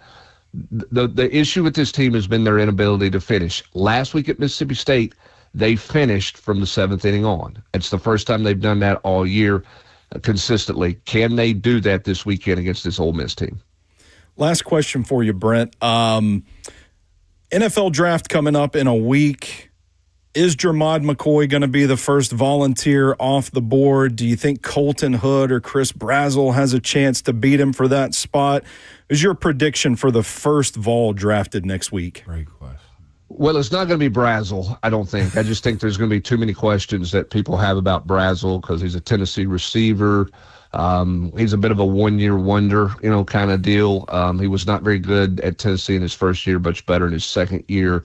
I think Chris Brazzell is going to be a nice get for somebody because I think as a long body guy with a great catch radius, he runs really, really nice routes. He's got good feet and loose hips and all those things that I don't really understand, but I hear all these prognosticators talk about. So, but I think the McCoy thing is interesting because there was a report this week, and we're at that time of year where everybody's got a report. And I heard you guys in the last segment talking about all the Sonny Styles stuff and who's leaking what to try to get somebody's stock to drop to help themselves, maybe try to position their franchise to get a guy. So now there was some talk earlier this week that Jermod McCoy's got a medical red flag. Okay, now that's not coming from anybody that I recognize, but that's just been filtered around out there that he's got a medical red flag. So is there really a medical issue with McCoy after he ran sub 4.4 at his pro day in Knoxville? Or is the medical clear? If the medical's clear, he's the first one taken off the board for Tennessee. The question is, does somebody flag as medical or not? I think Colton Hood, I think he's going to factor in late in the first round somewhere. He's visited, I think, the Chiefs. The Cowboys have had him out. He's talked to the Cowboys multiple times. They're certainly looking for DBs in the draft. They've got a couple of picks in the first round. So we'll see. I think if the medical clears – and franchises are all good with the knee on McCoy, he's going to be the first one taken. No doubt about it. Like it. Well, that works. Going to do it for us. Thank you for your time this morning, Brent. Always good to catch up with you. Hope you enjoy the weekend. All right, guys, have a good one. We'll talk to you next week. We'll figure out who's gone in the first round. We'll know a lot of answers this time next week and get ready for what should be an interesting day 2 of the draft for sure. Should. Appreciate it, Hubs. Absolutely. Thanks, guys. Yes, sir. That is Brent Hubbs of VolQuest and On3, always presented by Ascend Federal Credit Union, your financial partners in every stage of life. We're going to go to break, but coming up, we're going to talk more Titans, more NFL draft here on Ramon and Will on 104.5 The Zone. This is a different court, Blair. Same result, Slay. Oh, okay, Blair. See, that's Tyler Tanner. See, Tyler Tanner's in the house now. Let's see what you got. Jury's out, Blair. Blair, come on. Okay, Blair, just come sit down. Come on, Blair, stop. You're going to get hurt. Blair, get off the court. What? That's enough. What's the verdict, Blair? The courtroom is where I play ball. Boy, Durham, injury law. And that ain't got no roof.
To tell you about our friends at Window Nation, man. Spring is here, and it's a great time to open your windows. I won't front. I've been opening mine up. They say you got to let your house breathe a little bit or burp it, not like a baby when you pat it. You just open it up and let the air in. You kind of burp it a little bit. But what if your windows don't open easily anymore, Will, or they leak or are broken or need repainting again?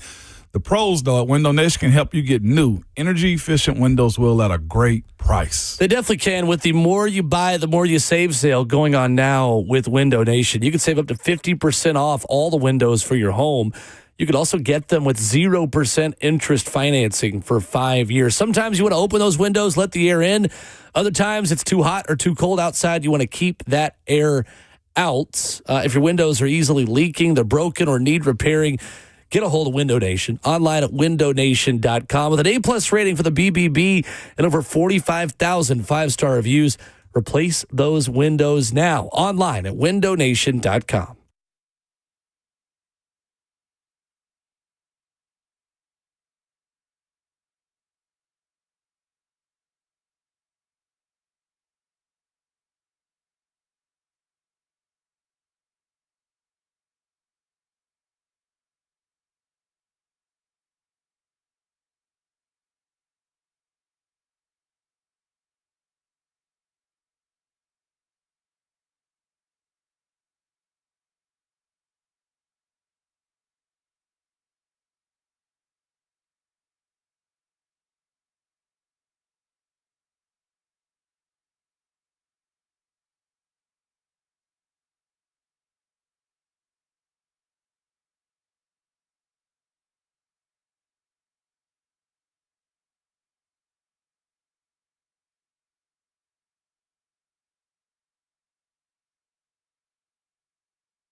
Ramon and Will on 104.5 The Zone.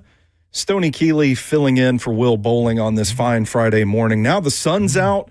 We got a whole different color palette hitting the studio. And it is a beautiful morning in Nashville. We can say it with our chest now because it's daylight. We've been in here since it's dark this morning. I don't see how you and Will do this every morning. I love it. I'll be honest with you, man. I got to give a shout out to Jonathan Schaefer and Jason Martin when I first started doing this thing. I love it because, one, I've always been a morning person because of sports. Yeah. Since high school, getting up early and doing stuff, whether I was cutting yards or whatever the case may be. But the motto is when you take on this role, and every show has their own role at 104.5 The Zone, but when you're the first up, a lot of information has to come out because people drive and ride and listen for what happened and what should be happening for the rest of the day. And you also got people's emotions in the car with you. Somebody might have just spilled their coffee. The kids may have just, Mom, I forgot this at home. And our job, if you're listening to us, the way we view it is, and it started with, I said, Jason Martin and also Schaefer, was we need to be the thermostats. We got to set the temperature for the day. And, like, coming out in the darkness is part of it as well. But I like it, man. See, I'm a night owl just by tradition of my routine. It's like last night, it's 11:30, and I'm staring at the ceiling like, go to sleep, go to sleep, go to sleep. Alarm set for 4. I wake up at 3, and then I can't go back to sleep. I'm also an anxious person. So, like, I wake up at 3, and I'm like, if I go back to sleep, I'm going to sleep through my alarm. I'm running on, like, pure adrenaline this morning. But that drive in I left the house at 4:30 this morning. I was like, man, this is peaceful. It is. I could rock with this a little bit. I'm telling you, because of this job in the morning, it's conditioned me to really hate traffic because I don't deal with any. I don't deal with any, man. And usually when it's even congested on the roads coming in, like, it still breaks up fast. Like at least twice a month in front of the 65-40 split going into Nashville, there's a slowdown in front of the stadium. You know what I'm saying? The 24-65 split. There's always a slowdown, but even still, it still goes because, Stoney, we're sensible people in the mornings.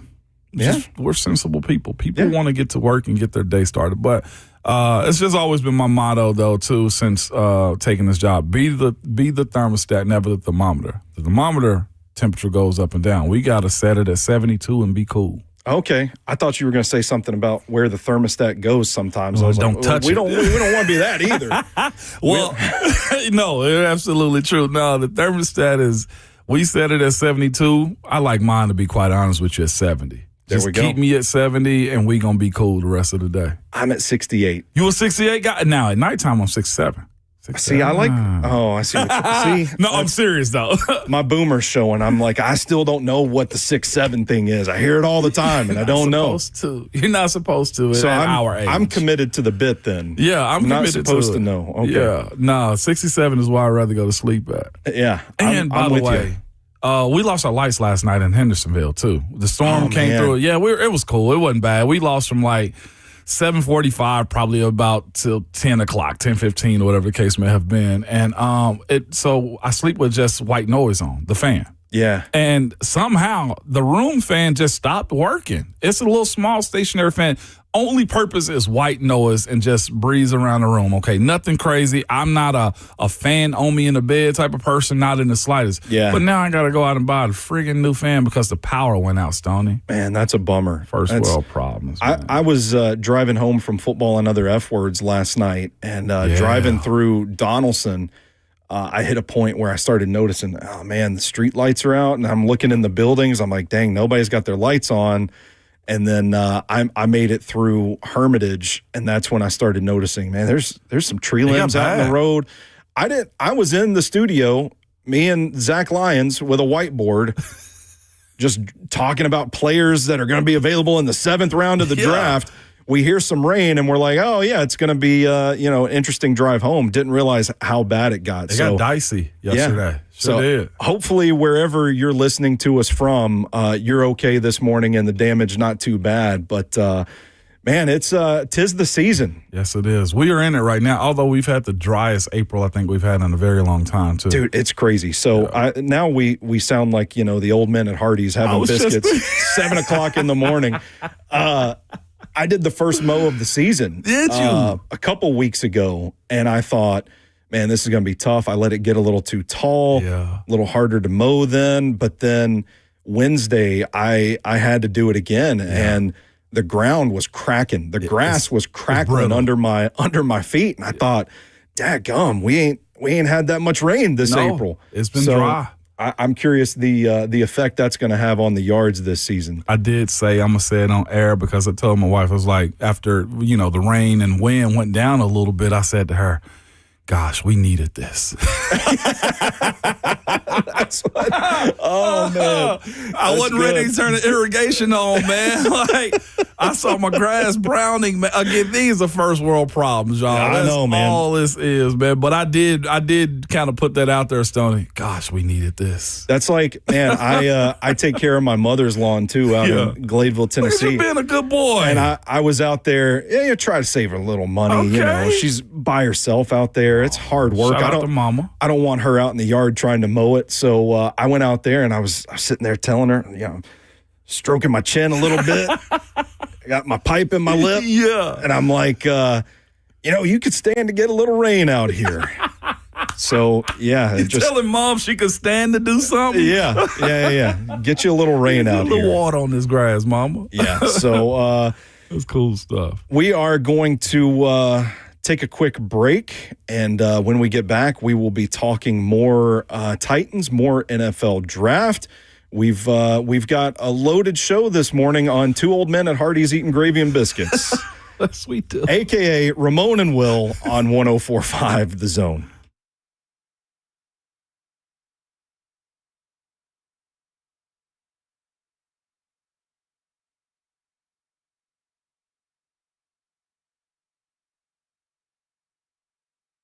What's up? It's Will Bowling for my friends at Fleet Feet Nashville. Fleet Feet is more than a running store. It is a resource and community hub for runners and walkers of all ages and experience levels, from first-time walkers to marathoners. Fleet Feet's belief is simple. Running changes lives, and their goal is helping people move comfortably and confidently no matter where they're starting. This is what makes Fleet Feet different. Fleet Feet Nashville, they offer personalized shoe fittings using advanced 3D foot scanning technology, Fit ID. I've got my new pair of shoes I got on today, and I also have the right inserts in the shoes that they were able to hook me up with. And I'm telling you what, I was on my feet all weekend. It makes a world of a difference having the right fit. Whether you're running, whether you're just on your feet at work, whether you want to get involved but don't know where to start, Fleet Feet Nashville is the place to start. They've got run clubs, they've got coaching, they've got the best possible gear that you can get to get started on the right foot. Green Hills, Brentwood, Cool Springs, Hendersonville, Mount Juliet, and Murfreesboro. There is a Fleet Feet Nashville near you, or check them out online, fleetfeetnashville.com. That's Fleet Feet Nashville online at fleetfeetnashville.com.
It is 8 a.m. Good morning, live from the Circus Sports at the Mint Kentucky Down Studio. I'm Zach Kroll. The Nashville Predators season came to an end last night with a 5-4 loss to the Anaheim Ducks at Bridgestone Arena. The Predators finished with 86 points on the season in a three-way tie for the first spot out of the Western Conference playoffs. Nashville FC takes the pitch tomorrow night at 6:30 p.m. Central Time against Atlanta United, fresh off their 1-0 victory over Club America in the CONCACAF Champions Cup earlier this week. 104.5 The Zone will have the coverage starting at 6 p.m. Central Time. The NBA playoffs are set to begin tomorrow with 4 series getting underway, but first, the final 2 spots are up for grabs tonight in the play-in tournament. The Hornets will travel to Orlando to face the Magic at 6:30 p.m. Central, with the winner facing the Pistons, and the Suns host the Warriors at 9 p.m. Central, with the winner getting the Thunder. For all your foundation repair and waterproofing needs, visit USSTN.com. Breaking news at once on your home for the Titans and Vols. This is 104.5 The Zone.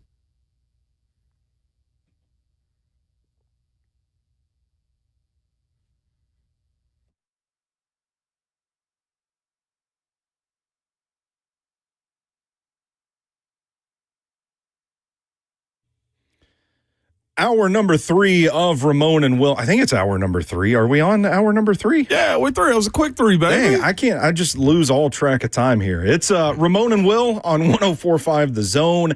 Stoney Keeley filling in for Will Bowling this morning.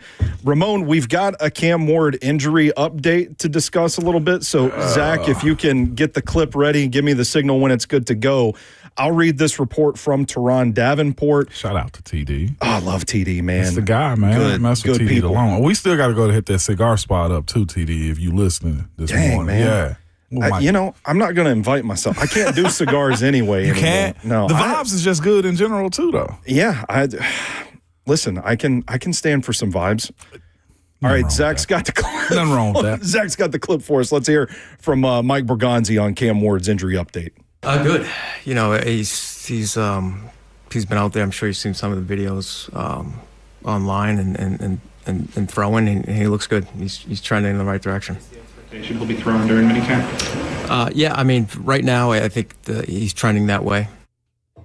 So you heard from Mike Borgonzi. Teron Davenport also reported Cam Ward is on schedule in his rehab process after injuring his throwing shoulder in January and could take part in the Tennessee Titans June minicamp.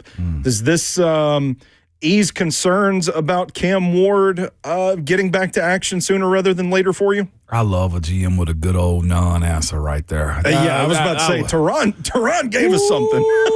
Love that one, man. No, but he addressed it, and it was good, though, too. Him being ready by June is crucial. I would say I almost thought that it would be sooner than minicamp, per se. Like, I do wonder, like, the question was about minicamp, and that's dope. I do wonder if he's going to be getting reps during OTAs or like the pre-OTA period where the quarterbacks can go on the field and throw with the wide receivers. There's different phases of this offseason. It is, getting together without a defense in front of you. Can he go routes on air with his wide receivers just to get the timing of this offense start, spitting out the verbiage of it so the wide receiver can understand how he's calling the plays, and he also is learning. That's the one thing that I'm not worried about, but lightly concerned when it comes to Cam and this entire new offense, the play calling, the calls, the scheme, the setup, the option routes that he's got to, and just commanding this, because this is all new. Whatever Brian Callahan had is probably gone. There might be some words that Cam wants to hold on to or some concepts that are mildly the same, but this is an entire new book. This isn't going from one OC to the next wide receiver coach that's stepping up to be the OC. It's all new. I'd much rather know if Cam is going to throw in OTAs because we get 14 of those, if I'm not mistaken. 15, I think, plus a bonus day. 14 plus a bonus day usually. And June is a little late to be on the field for the first time. Yeah, and this is a scenario. I'm glad you said that. It's the sooner the better. What is your impression of Cam Ward's processing ability throughout his rookie year? Does it give you confidence that he can manage the transition from one offense to the other? The mind, I have no question whatsoever on Cam. Okay. I think Cam's a student of the game. I feel Cam wants to be great at it. I feel Cam wants to lead with the knowledge that the coaches have for his teammates. He want to be the field general in every aspect of it. Cam, to me, is just with almost any young player in the league, it's the execution of it. Yeah. I can write up every play on the board and tell you what I'm supposed to be doing, but the execution of actually knowing when to get rid of the ball, knowing how to command the offense, when and how you learn wide receivers is a different story. I have zero, and I mean a zero question as far as Cam's ability to ingest this offense. He's a quarterback, born to be one as well, and those guys are usually some of the smartest guys out there. The question that you have about quarterbacks is, can you make the plays? You might not be the fastest, the strongest, or have a noodle arm for that matter, but you can throw the ball around. You know how to be a quarterback. That to me is, I feel like, been lost, Stoney, in the conversation of quarterbacks in today's NFL. Everybody's speaking about how fast he is, how big of an arm. No. Tom Brady captivated the NFL world and broke all of the records by being a damn quarterback. Peyton Manning, a quarterback. Drew Brees, a quarterback, right? The way and how we love Patrick Mahomes. All the tricks that he tricks you with his legs and everything. No, he's a quarterback. That, to me, is the next phase for Cam, is watching him grow into a quarterback. Yeah. You like to see him get the boys together for that trip in Cancun. That's what I'm saying. Get out there and just throw it around a little bit. And that's the only timeline I'm worried about. June ain't too late. Look at me. My vernacular isn't too late. Mm-hmm. But I'd like to see it a little bit sooner. Surprise me in May is what I'm asking. Hey, I'm seeing we got a call on the screen. Yeah, we do, man. Zach, can we go to Tristan in Brentwood? Tristan, you're on with Ramon and Stoney this morning. Thank you for taking my call. I think the Titans need to trade down because David Bailey is not that great. Like, he got blocked from Max from my alma mater at ASU.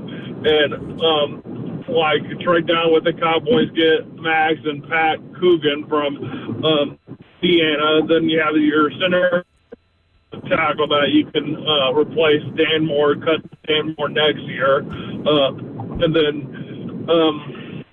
then get a receiver from Notre Dame, the tall receiver, 6'4", 220 pounds, and then get Drew Aller from Penn State because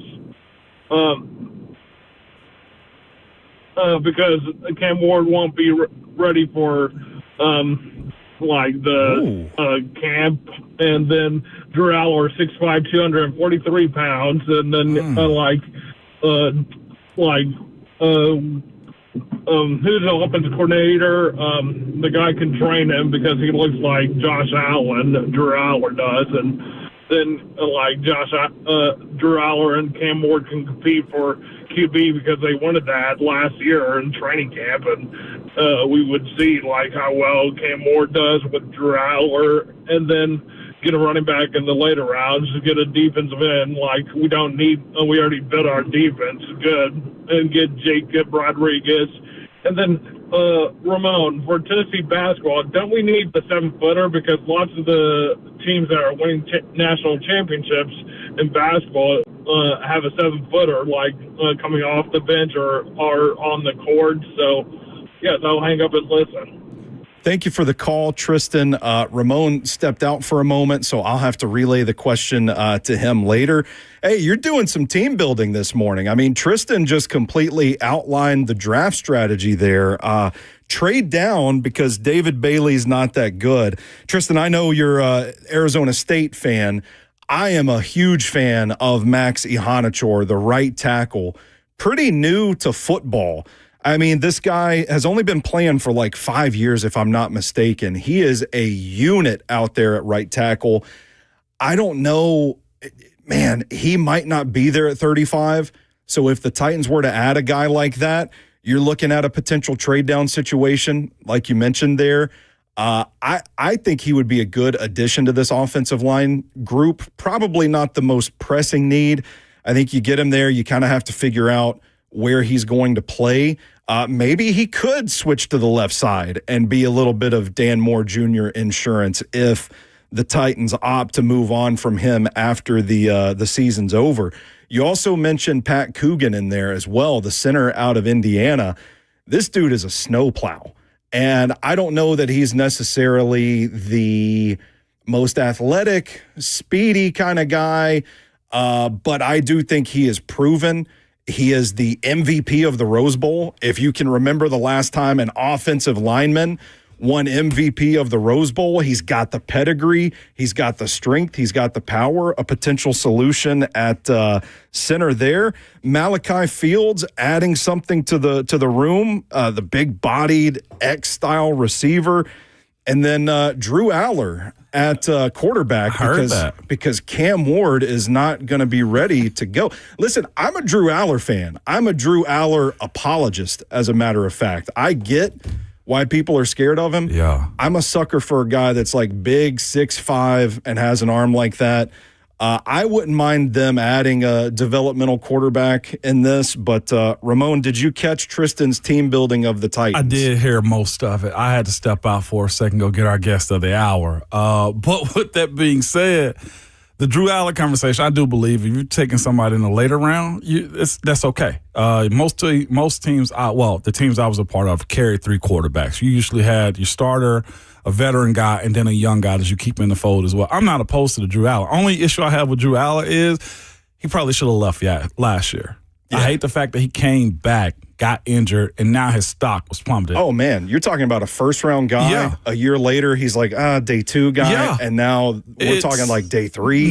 You're not even having a conversation when this group was supposed to be one of the hottest quarterback classes to date. Remember we were having a big conversation all last season. Like, hey, this is going to be the thing. But Drew Aller, you got to ask the question, does he fit this offense that Dable is going to be in?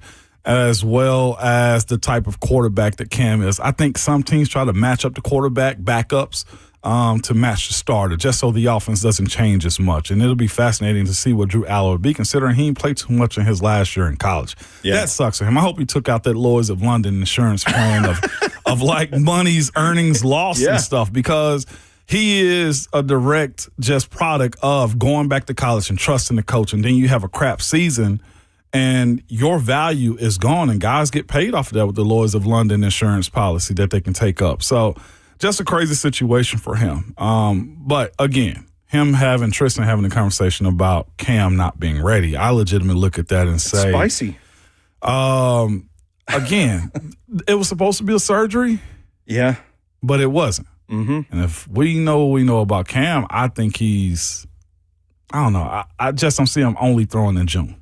Yeah. I don't know if I see if that'll be the case. I think we got somebody in here that might know how long this type of stuff happened. I'll ask him on the break here in a minute. Okay. All righty. Mr. Rand, you got to turn on your mic. Good morning. Is it not on? No, the red one. To your right, the button. There we go. Good morning, sir. That ain't it. I screwed you over. Uh-oh. Per usual. Come on, Zach. That's a Zach problem in the back. Live radio. That's crazy, Zach. I hate to waterboard you after this. What about now? Mic check. Zachary. Let me see. Hello? Nope. None of the mics are working right now. We'll get them working in a minute. That's a sign from God. Hey, there he is. There he is. Yeah, ladies and gentlemen, Rand Carthon in studio with us here this morning. I'm just the vet in the room right now, man. This is Stoney's first time leading. This is Zach's first time rolling behind the glass. We can really do what we want to. Zach's getting a fine already out the gate. Is that about a 50 piece? Oh, yeah. Easy 50 piece. We'll put it in the fine jar. Donate it to charity or to our charity? No, we're going to donate that to charity. There, okay, all right. Or to the workers downstairs, so. Which one? Cafeteria workers? Yeah, let's go cafeteria. Cafeteria. They got to deal with you on a daily basis. I know you're looking slim and trim. Come on, man. You know, you got your cute little glasses on, your chain. Cute little glasses on. You know, your NFL player watch. I'm just saying. Didn't you get one recently? I did not. Oh, my. The lies we tell. I act my wage. It's a good one. It's a good one. Stone, you might want to take us out of here. We can catch up real quick, man. All right, let's do that, Zach. Let's go to break. When we come back, more with Rand Carthon in studio. Ramon and Will on 104.5 The Zone.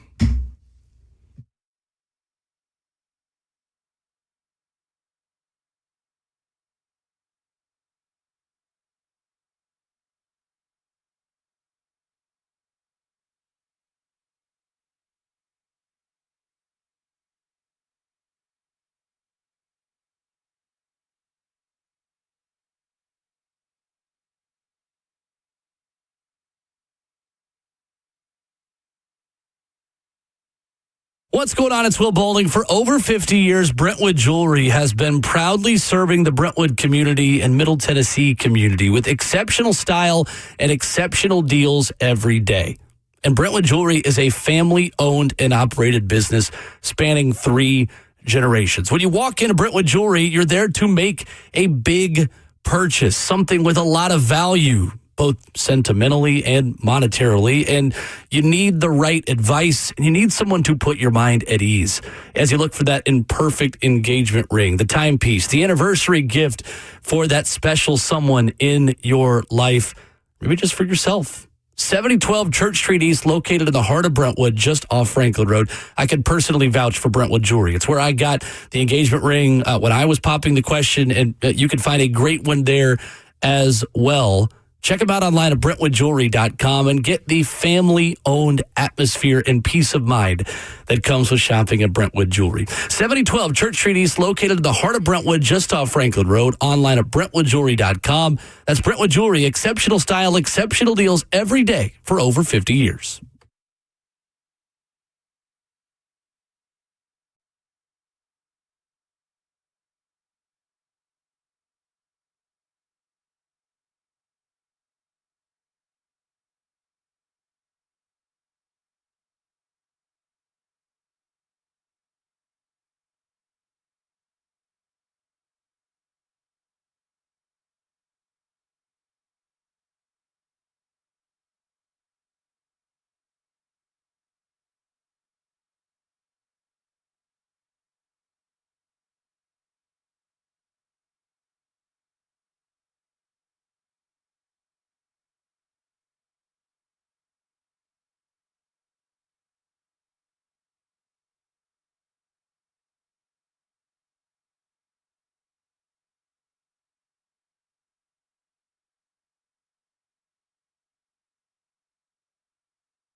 Ramon and Will on 104.5 The Zone. Stoney Keeley filling in for Will Bowling this morning. We've got Rand Carthon in studio. Rep Brian just left the studio. It's an all-star cast this morning, and I feel just lucky to be here, man. They let anybody sit in this chair, apparently. Ramon, I want to do over. I want to kick it to you. Give our special guest a proper introduction. Yeah, no doubt, man. I'll keep it real simple and plain, man. Welcome to the studio, my guy, our cool guy, Rand Carthon. I mean, he got so many titles now. I don't even know what to give you at this point in time. Dad, husband, flag football aficionado, all of these things, man. Which one we going with first? Man, let's go with him. Him? H-I-M. Himothy. Nah, all jokes aside, man, this flag football thing, man, is I'm super passionate about it, and especially having an opportunity to work with my daughter. That's cool. Coming off of she had a tough 2025. Yeah. And she persevered, so it's been great. And injury, her first one. Yeah, her first major injury, and the sad part was it was going into her second year, especially when it was going to be an officially state recognized sport, and then she tears her ACL a month before the season. It was just rough, everything had just went down with me with the Titans, and then 2 weeks later she tears her ACL, and so a lot on her emotionally, especially as a teenage girl, and the way she handled it and persevered. So to see her having the year that she's having, being on the team that she's with, has just been special. And then for Coach Ricky Rodriguez to allow me to be a part of it, of course, in an unofficial capacity, it's been great, and it's something I look forward to. No doubt. So that's one thing, too. TSSAA is recognizing Stone. I'm not sure if you know that. I cut my teeth coaching flag football, too. My boys, this is when we were doing 7-on-7 flag football, and then the NFL got involved, and they ended up doing the 5-on-5 now as well. Like, you think you know ball until you realize all you need at like 10 and 12, is the fastest kid on the field, okay? Once you get past that, like schematics and everything else that go into it, it's very competitive, and I'm glad the state is recognizing it too, because everybody wants to be engaged in football. We love it. We sick about it in America. Wouldn't you say that, Rand, being in the business? Yeah, We're absolutely. sick about football. Yeah, football in general, but then you, like Ramon said, the added component of flag football, which we're still understanding, and, us football aficionados, you think you can just show up, and I think that Fanatics event kind of showed that this is two different games. Yeah. And they're played two different ways. And so for me, there's a lot of areas where I'm on the sideline, I'm asking the officials questions.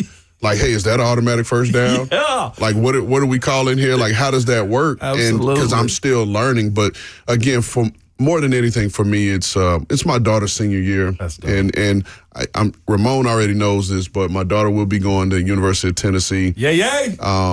Look at this Gator. And people say, oh, you got a house divided, because I'm a Gator, my wife's a Gator, my oldest daughter's a Gator. And I'm like, no house divided. She doesn't pay any bills here. She don't pay any bills here. So we're still very much a Gator household.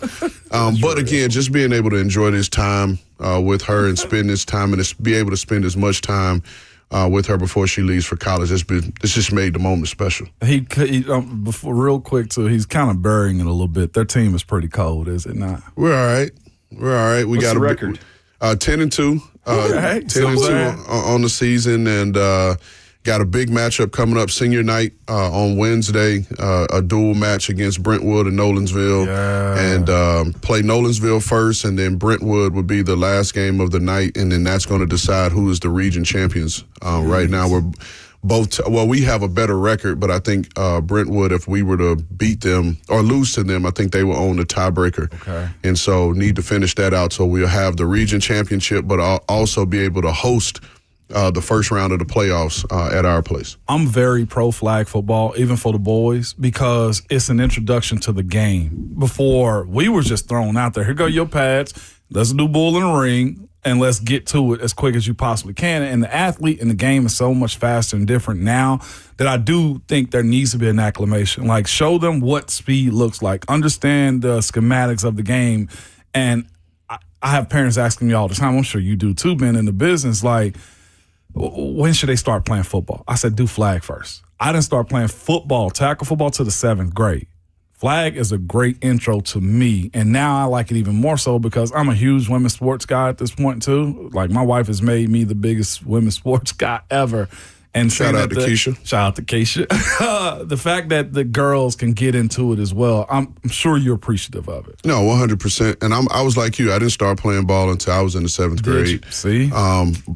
My reason was different from yours. Mine was just I played every sport growing up in the backyard with my friends and everything. And I started off playing baseball is what my first love was, but couldn't hit the ball. But, I mean, I'm sure that's par for the course for everybody. It is. But you were just too damn big to go out there and play tackle football with somebody's baby. No, I know I would have checked birth certificates if you were lining up against my kid. You know what I tell him, Stoney? What's that? Should have picked the right breeding partner.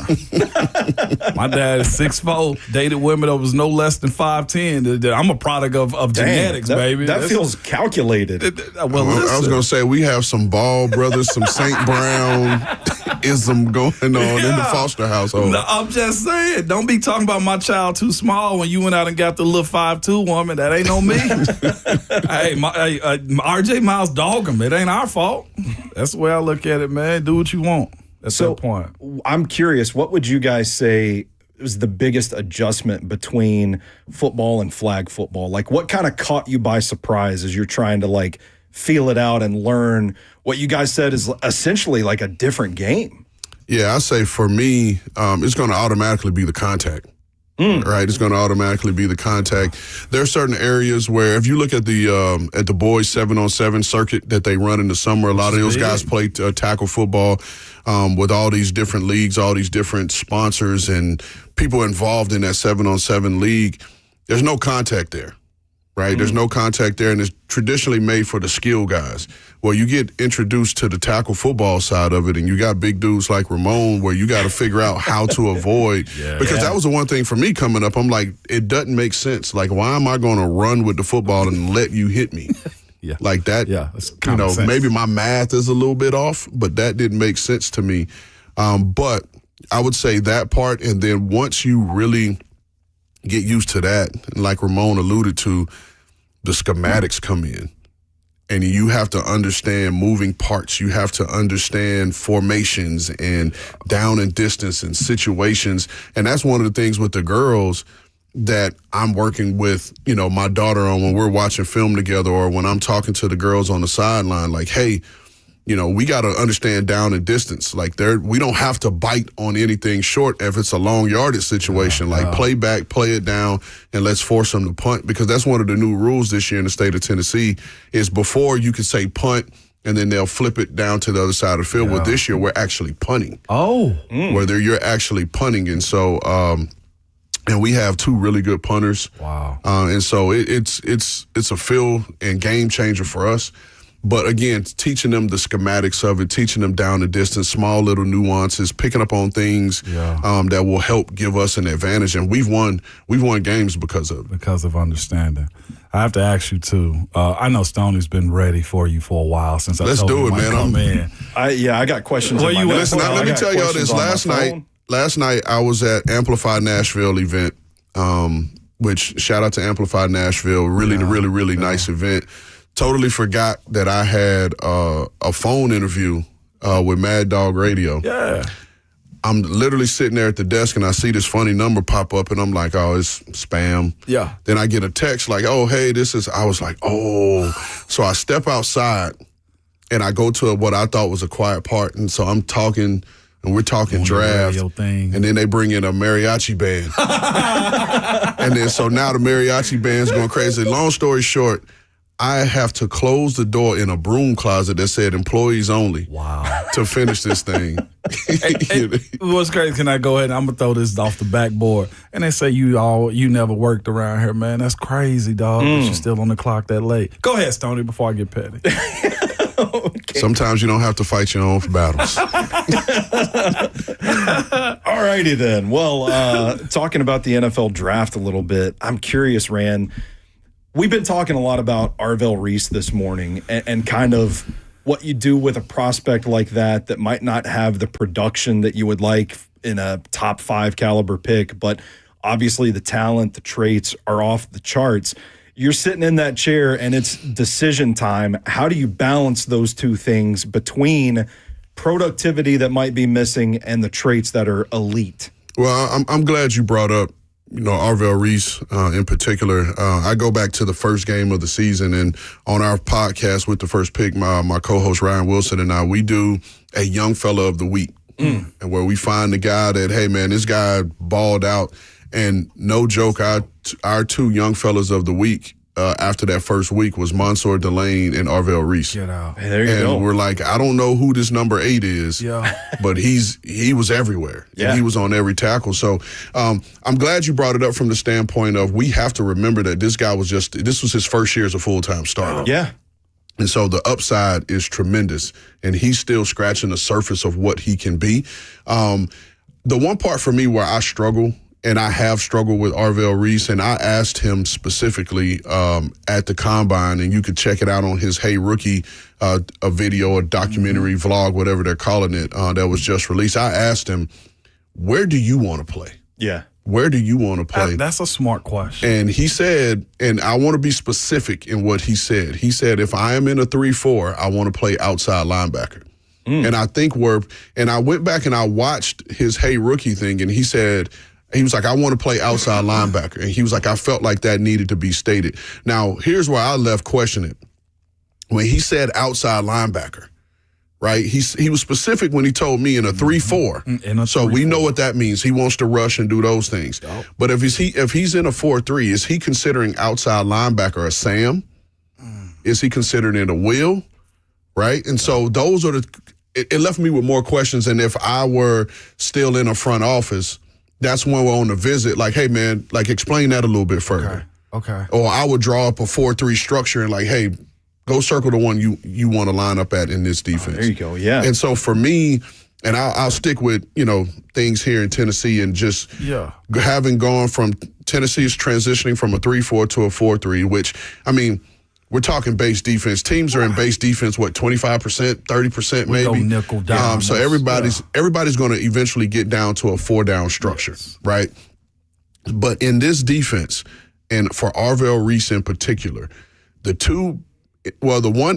main emphasis on the second level, we're talking about the linebacker position. The one thing I'll tell you is the Sam and the Will are interchangeable, right? If you could play usually in the evolution of the defense, right? Okay. The evolution, the modern day era. If you could play Sam in this defense, you could play Will in this defense.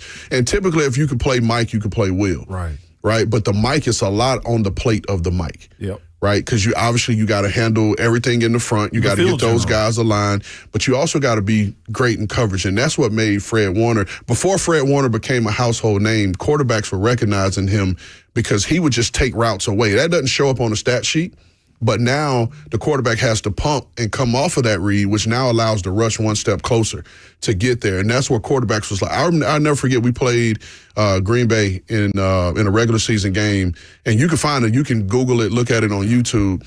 Aaron Rodgers walked up to Fred Warner and was like, you're the best linebacker in the game. Really? And this was before, he became Fred. Yeah, I mean, he was still a known guy, but before he was first team All-Pro and all these things, he was like, you're the best linebacker in the game.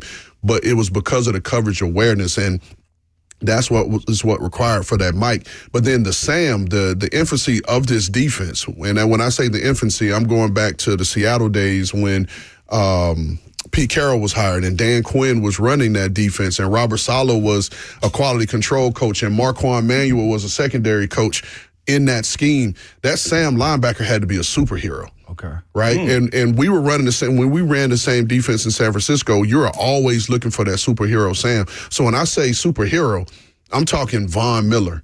I'm talking Khalil Mack. Guys that can set the edge, guys that can rush, and then guys that can cover. Like, God only made so many of those people. That's why we know you got to pick 2 out of the 3, to play that Sam.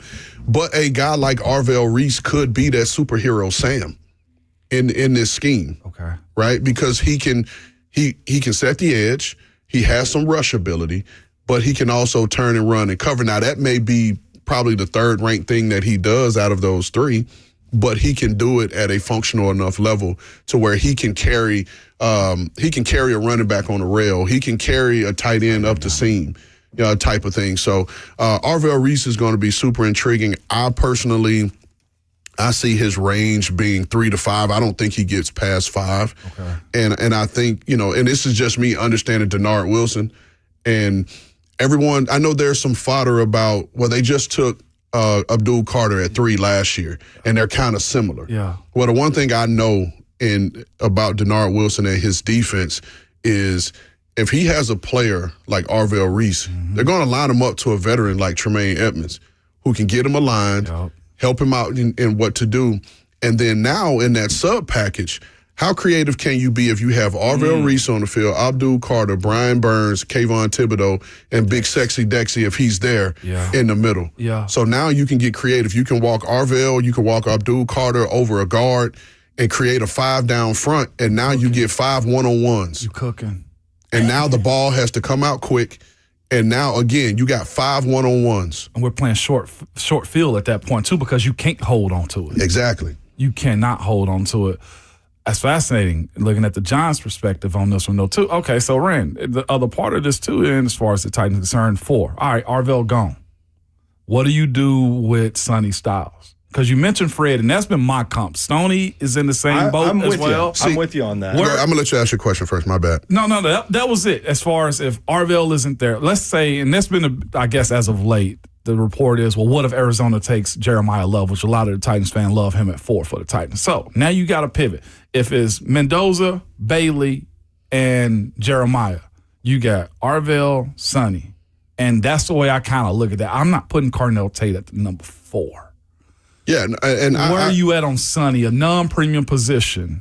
And maybe I'm in the minority because in my brain, this non-premium position thing that we talk about so much is a new thing. It is. Right? Last time I checked, if I have a football player that I think has elite traits, elite skills, that's going to be a Pro Bowler or an all-pro player, you take him. Ed Reed is Ed Reed, safety or not. Yep. And so it's, to me, that doesn't register in my brain, non-premium. If this is one of my best 5 players on my board, when I'm looking at this board vertically and horizontally and I'm saying, oh, man, I got Sonny Styles way up here on the board, but I'm going to go take this guy down here because that's a non-premium position. Math isn't mathing in my brain. So Sonny Styles fit, and I don't comp him to Fred Warner. Okay. Like, I get from a stylistic and what you can ask that player to do, I get that. But when I'm thinking comps, I'm thinking height, weight, speed comparisons. No doubt. But then I'm also thinking play style, right? And so I don't. And this is probably cheating or low hanging fruit, if you will. Shout out to Pete Prisco. He's always talking about low hanging fruit. But my comp for Sonny Styles is Tremaine Edmonds. Okay. Because we're talking 2 6'4", 6'5" guys, 235, 240-pound guys. I think Tremaine was probably a 4'5" guy, but then Sonny's a 4'4" guy. He's got the long arms. He's got the 40-something inch vertical. And what I was talking about with Fred Warner, we're talking about a guy. Now, think about this. Fred Warner played detached from the box in college, and Sonny Styles has moved down from safety to linebacker. Yeah. Right? So that lends a little bit of the coverage ability. And so why I like Sonny Styles in the fit is because it gives you something that this defense is going to need. As well as Cedric Gray has played and the tackling machine that he has been, he can't do the stuff that Sonny Styles is going to be able to do and going to be asked, or that I'll just say that Mike linebacker is going to be asked to do in this defensive structure. So I love that pick for them. And then who was the other one you asked about? No, it was but then even I mentioned Carnell. Well, Jeremiah Love, if he doesn't go 3. If he doesn't go 3, that's where it gets interesting, and then it becomes the balance, because where are the Titans picking in the second round? 35. So 35 now in my brain, if you want to go, just say if you want to go running back, linebacker, or however they plan to do it, it's what's the best 2 combinations that we can get, right? Anthony Hill will be there in a second. And so Anthony Hill Jr., shout out to Anthony Hill Sr., who believe it or not, he's from the Keys. His dad is from the Keys. There's not very many of us that come out of there, but shout out to him. But Anthony Hill Jr. he's my 4th best linebacker in this class. Yeah, off-ball linebacker because I have it Arvell Reese, I have it Sonny Styles, I have Jacob Rodriguez, and then I have Anthony Hill Jr. as my fourth. So both of those guys, Jacob Rodriguez and Anthony Hill Jr. would fit.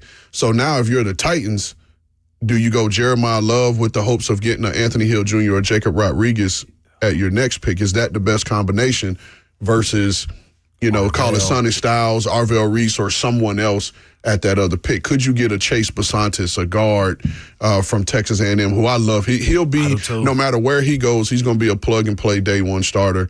Let me pull it up on my phone. I think I actually have Basantis as my – so I have Basantis as my number 2 guard behind Vega Ione. Yeah. And I really like his game. That Texas A&M offensive line, I know I'm getting off a little bit, but that Texas offensive line has some real talent up there. They have four dudes that will get drafted. Oh. And the most intriguing one to me is actually Trey Zoon. I think I'm saying it right, Trey Zoon. He is, like Ramon, I don't know if you've watched him, but he will start the game at left tackle. Yeah. And then 2 series later, he's playing center. That's crazy. And if you go back and if you really study his tape, he looks and plays more comfortable at tackle than he does at center. And it's the damnedest thing. And when I was watching, because I was going back through, and again, we just did a 7-round mock draft yesterday, and I had to cover the first 3 rounds. And, preparing for it, I'm just watching guys in succession. At some point, I got to stop watching film because I'm keep moving guys around. Yeah, working. But Trey Zoon, to me, you talk about a guy that I don't think he's going to come in and start for you immediately. But if you got your starting 5, he's going to be active for you on game day. He's 7 because already. He might be a 6. Okay. Because he can play tackle, he can play guard, he can play center. He is a legit 5-tool backup. Hold that real quick. We got to head to break. We went far. I was about to say, I know. I feel bad cutting this off. I know, I did too. He stopped. That's the only reason I stopped him. But you going to hang on the last segment with us too? Come on, let's do it. All right, let's rock. All right, there we go. This is Ramon and Will on 104.5 The Zone.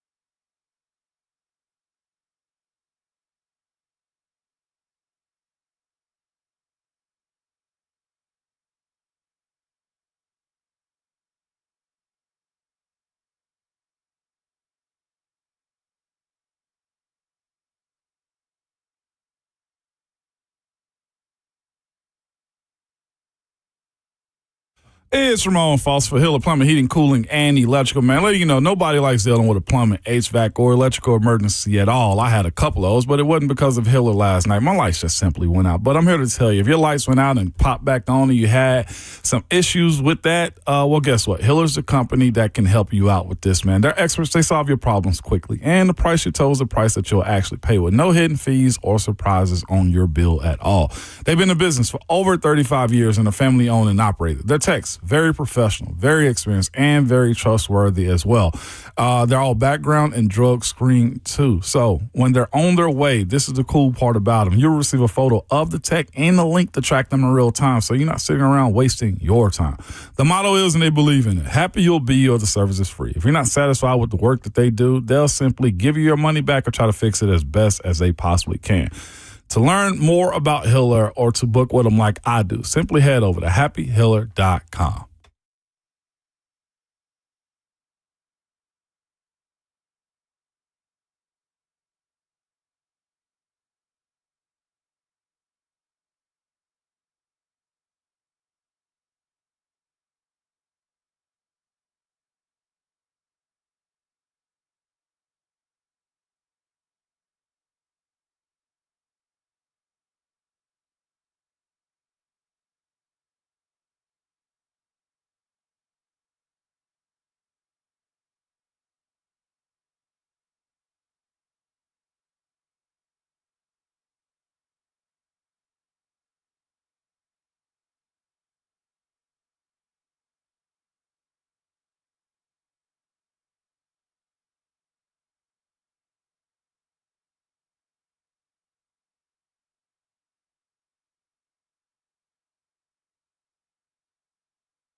Be a short.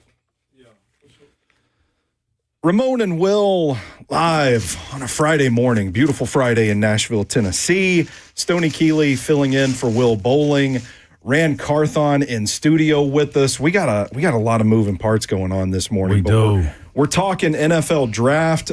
This meeting of the Zune squad, apparently. Trey Zune fans in the room. You and Bert went fanboy on that one real quick, man. This man said Trey Zune, and I felt lightning charge through my body. I'm like, let's do this. Let's just start naming prospects and start talking about some of these guys. But Rand, I appreciate your time this morning. Grateful for you stopping by. I wanted to ask you about a player that you drafted specifically.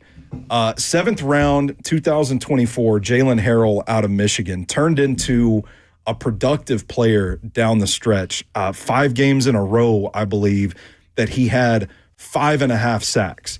Or I'm sorry, at least half a sack in those 5 games. I was about to say 5.5. That boy 5.5. Yeah, he got 30 sacks in 5 games. Yeah, no. I just wanted to know, like, your insight on that process. What drew you to him? Because that's a case where it feels like that's a huge scouting win. Like you were ready, you had this guy targeted late, and he ends up turning into a pretty productive player in this rotation. Yeah, so I mean, I would be remiss if I sat here and took all the credit for Jalen Harrell. I think nobody's going to stop you. I mean, I should, but but our college scouting department did a really good job there scouting him out. And you get to a portion of the draft, right, Ramon, where and you know this because you went through it. Yeah. Around the 6th round, let's call it the middle of the 6th round, you start receiving calls and you start making calls just in case a guy isn't drafted, and and start that process, right? Yep. And so. For Jalen Harrell in particular, I think we had 3 7-round picks that year. I know one of them was James Williams. It was Jalen Harrell, and I'm drawing a blank. My mind has shifted so far from everything.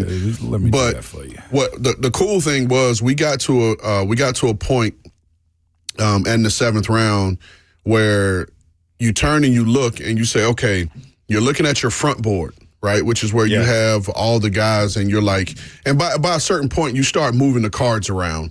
But, you get to that point of the 7th round, and it's very few people left that you want to take. It was James and Jalen. Jaquan was 6. So we had 2 that year. Yep. Okay. So you sit there, and obviously you bet on the traits of James Williams, right, and the upside, and him transitioning to linebacker and what that could be. And then we're sitting there, and we're kind of going between a couple guys, and I asked the room, I said, okay, which guy in the undrafted process do we want that we know we can't afford? Wow. And I can't remember exactly who it was, but someone was like the edge guy from Michigan. And at this point, myself and Callie, we were in the room actually watching Jalen as we were trying to make the decision. And we're watching this guy, and we're like, why don't people like him? Yeah. Why don't people like him? He played extremely hard, physical, just nonstop, just nonstop. And so we're sitting there and we're looking at it. And I remember asking, one of our guys who I won't mention, I asked, hey, where do you think his number is in undrafted free agency? For a signing bonus? For the signing bonus, guaranteed money. And he said the number. I was like, whoa. I was like, no, we're drafting him. Really? And so we drafted him. Because it was almost cheaper to draft him than it was to get him as a free agent. And so that's the Jalen Harrell story. And that's a big hit for the scouting department.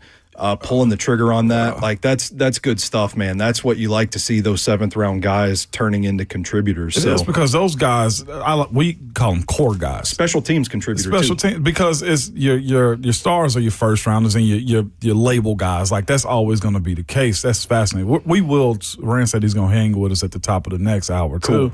But Rand, that's the other part though too. When you get past the first 3 rounds, what's the necessary, I guess, engagement from all talking heads in the room about picking the middle of the round, how do you go about making those decisions? Is it team needs or is it best available on how you judge it? I think it varies. Okay. Yeah, I think it varies. And someone asked me this question earlier about the philosophy of best player available versus needs.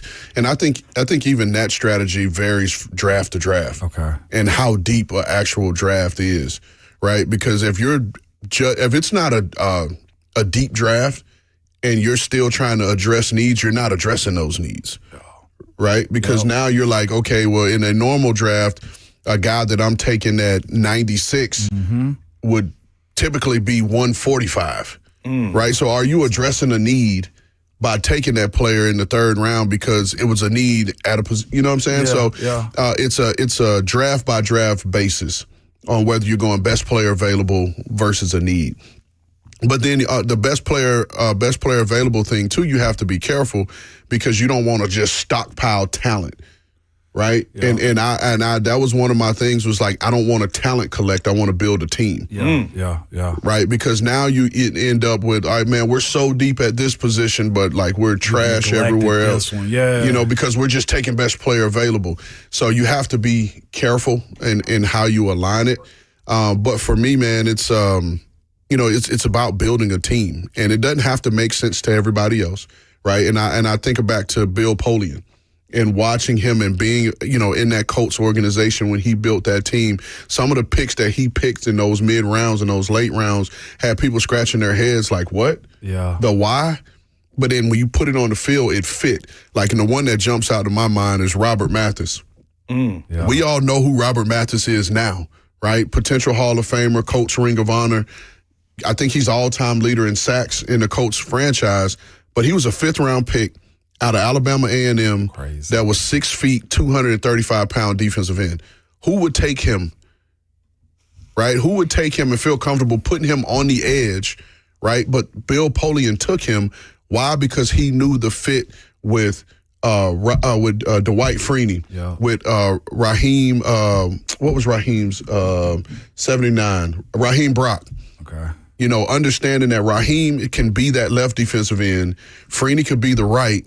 Then in sub, you can kick Raheem inside, and now you bring Robert in to now be that fastball off the edge. Zach, and it worked out. So we got a break. Yeah, we're cooking this morning. We'll be back with more Rand Carthon this morning. Ramon and Will, 104.5 The Zone.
It is 9 a.m. Good morning, live from the Circus Sports at the Mink Kentucky Downs studio. I'm Zach Kroll. The Nashville Predators season came to an end last night with a 5-4 loss to the Anaheim Ducks at Bridgestone Arena. The Predators finish with 86 points in a three-way tie for the first spot out of the Western Conference playoffs. Nashville FC takes the pitch tomorrow night at 6:30 p.m. Central Time against Atlanta United, fresh off their 1-0 victory over Club America in the CONCACAF Champions Cup. 104.5 The Zone will have the coverage starting at 6 p.m. Central Time. The NBA playoffs are set to begin tomorrow with 4 series getting underway, but first, the final 2 spots are up for grabs tonight in the play-in tournament. The Hornets host the Magic at 6:30 p.m. Central Time with the winner facing the Pistons, and the Suns host the Warriors at 9 p.m. Central Time with the winner getting the Thunder. For all your foundation repair and waterproofing needs, visit USSTN.com. Breaking news at once on your home for the Titans involves. This is 104.5 The Zone.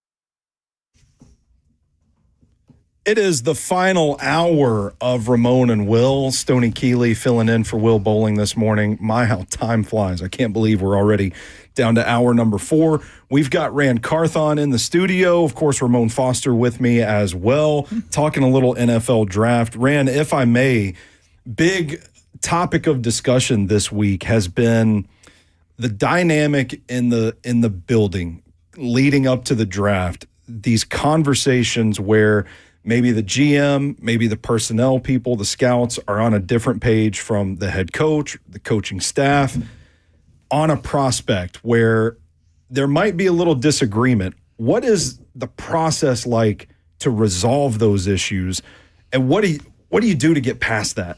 I mean, it's conversation. It's just like you got to treat everything when it comes to being in the NFL building, being in the NFL front office, mixing with coach. You got to treat it like a marriage. Right? When you and your wife or your significant other, when you have disagreements, you don't just go this way and never discuss it. Right. You know, you kind of, you come in, you dig in, and you're like, all right, well, let's find a resolution, right?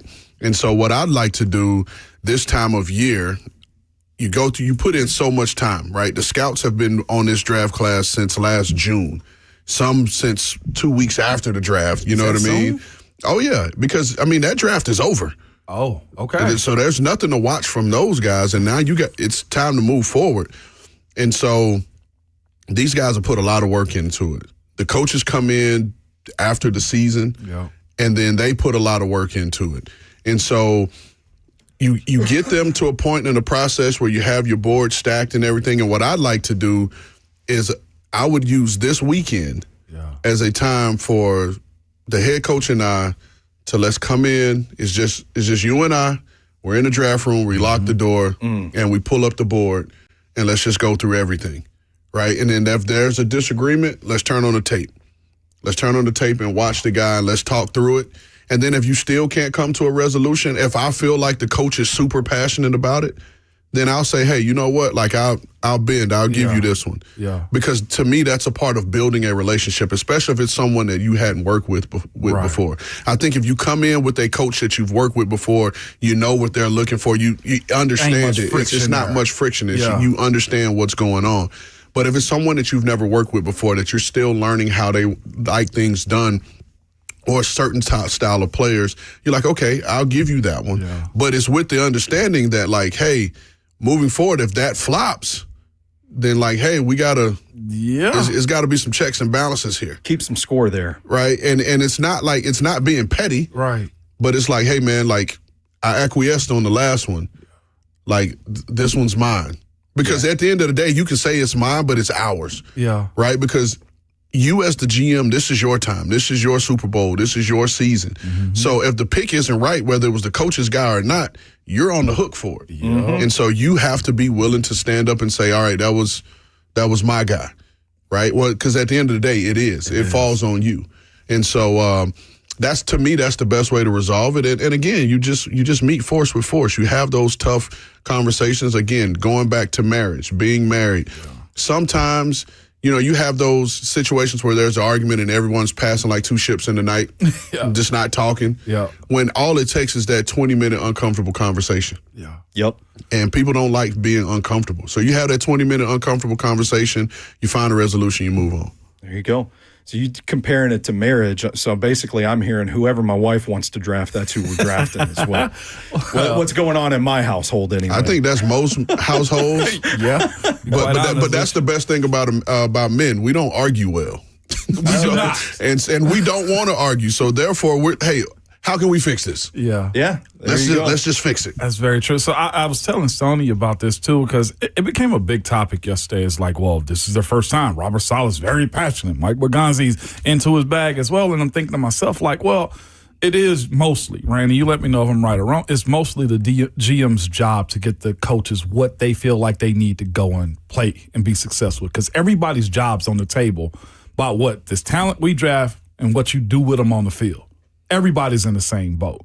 And I got one situation that happened. I don't think he mind me telling the story, but I don't think initially Joey Porter was big on drafting T.J. Watt at the time. Just, the stigma that's J.J.'s little brother, and not that was his reason, but that was a conversation. What was T.J. going to turn into?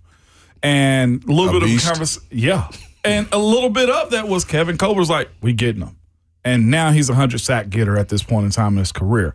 And that's the point to be made. Like, hey, Joey, you're probably younger in this coaching world. I've been doing this for a long time, and I know these types. And Kevin Colbert was right. And Joey loves and still loves T.J. Watt. Well, one thing I'll tell you about Robert Saleh, and because, again, I've worked with him, I've worked with this system, whether it was Robert Saleh, whether it was D'Amico Ryans, like we've seen it, Mike McDaniel, like all these guys that have come under that system, and I know Mike McDaniel's on the offensive side, but the most unique thing that this crew, and I'm talking about this Shanahan, LaFleur, McVay crew, one thing that they're excellent at is articulating what it takes to play in their schemes, both offensively and defensively, right? And that makes your job as a scout so much easier, right? There's profile tapes that were done. There are meetings that have been had. There's language that is being spoken that'll be consistent throughout the whole building. So now for Mike Borgonzi and his staff, they know, and again, I don't have as much experience with Dayball. My pops coached with Dayball a couple years in Kansas City, and I don't know how he operates, but I'm talking specifically for that defense. Robert Saleh has it spelled out in detail and those scouts know exactly what he's looking for, whether it's in his big end, his D tackle, his nose, his Mike, his Will, his Sam, his corner, his free safety. You know exactly what you're looking for, so it makes your job easier as a scout. So real quick, though, so you mentioned D'Amico, and Houston has been cooking. I think they'll have one of the stronger teams on the AFC side just in general because of that defense that CJ takes that next step. When you're in this bubble, and I always felt like we did this, if we went and got a interior offensive lineman, Cleveland went and got a D tackle. If we got a tackle, Baltimore got a D end. You know what I'm saying? How much do you watch and counteract your division opponents? Like Indianapolis seems like they're going to be back in it with Danny Dimes. Houston is what they are at this point. We know them. They're tried and true. And you got Jacksonville. How much that plays a part into winning your division first this time of the year? Well, I think you're not – yes, it plays a part, and that was something I learned from Coach Fisher. Okay. Right, building a team that's going to be able to compete within the division. Yes. Right, and give you the best advantage within the division. But, so yes, that part of it is true, and that may be the more holistic approach. Yep. The more macro approach to it. But when you dive into the micro parts of it on draft night, I'm not sitting there saying, oh, my God, Houston drafted Peter Woods, so now I have to go get Keelan Rutledge or Chase Basantis or Emmanuel Pregnon to counter that. Like, I'm not doing that with you. I'm not playing that song and dance with just Houston or Jacksonville or the Colts, because now you're chasing your tail. When your job is to build a football team, because your job is to obviously build the best football team that puts you in an advantage and them at a disadvantage. Okay. But if you're constantly trying to counter moves, you're just playing defense. You're not playing offense. That's why I say the macro approach is to build a team to compete within the division first, because you have to win the division first to have a chance to play throughout the conference. And so that's the That's the macro approach of it, but then the micro approach is still building the best football team. Yeah, because I just look at it like, of course, the Titans need corner help for sure. And they go out and get Alante because I'm thinking of, Nico Collins. I'm thinking of Malik Neighbors. No, not Malik Neighbors. Brian Thomas Jr. and everybody else and the Colts. They got their guys. Like, you got to win your division first before you talk about playoffs. Yeah, but if you look at the structure of this defense, right, again, I'm going all the way back to the infancy of it in Seattle. Seattle played with a lot of young guys at the time because it was heavy cover 3 zone, match 3, not very much man at the time. I know the system has evolved. I know D'Amico likes to run a lot more man, and you obviously got to have people that can cover. But when you're building this thing from the ground up, the corner is the one position that you can get away with not having top flight guys early because of what you're asking them to do is cover 3, right? You play it vertical, eliminate those explosives, be able to break forward. If they catch anything underneath. I'll say in the infancy of building this defense, you're lucky. They're lucky to come in and have Jeffrey Simmons as a 3 technique, right? Because you're going to be looking for that. Now the next position is finding that edge rusher. And then you need your Mike and then your free safety, who we would call the eraser. The guy that can come and erase anything. That's a really good tackler, but can also play red line to red line and go get the football. So if you're going defensive tackle, or let's just say edge, defensive tackle, Mike, free safety, those are the building blocks of what you need and it's most 4-3 defenses. No doubt.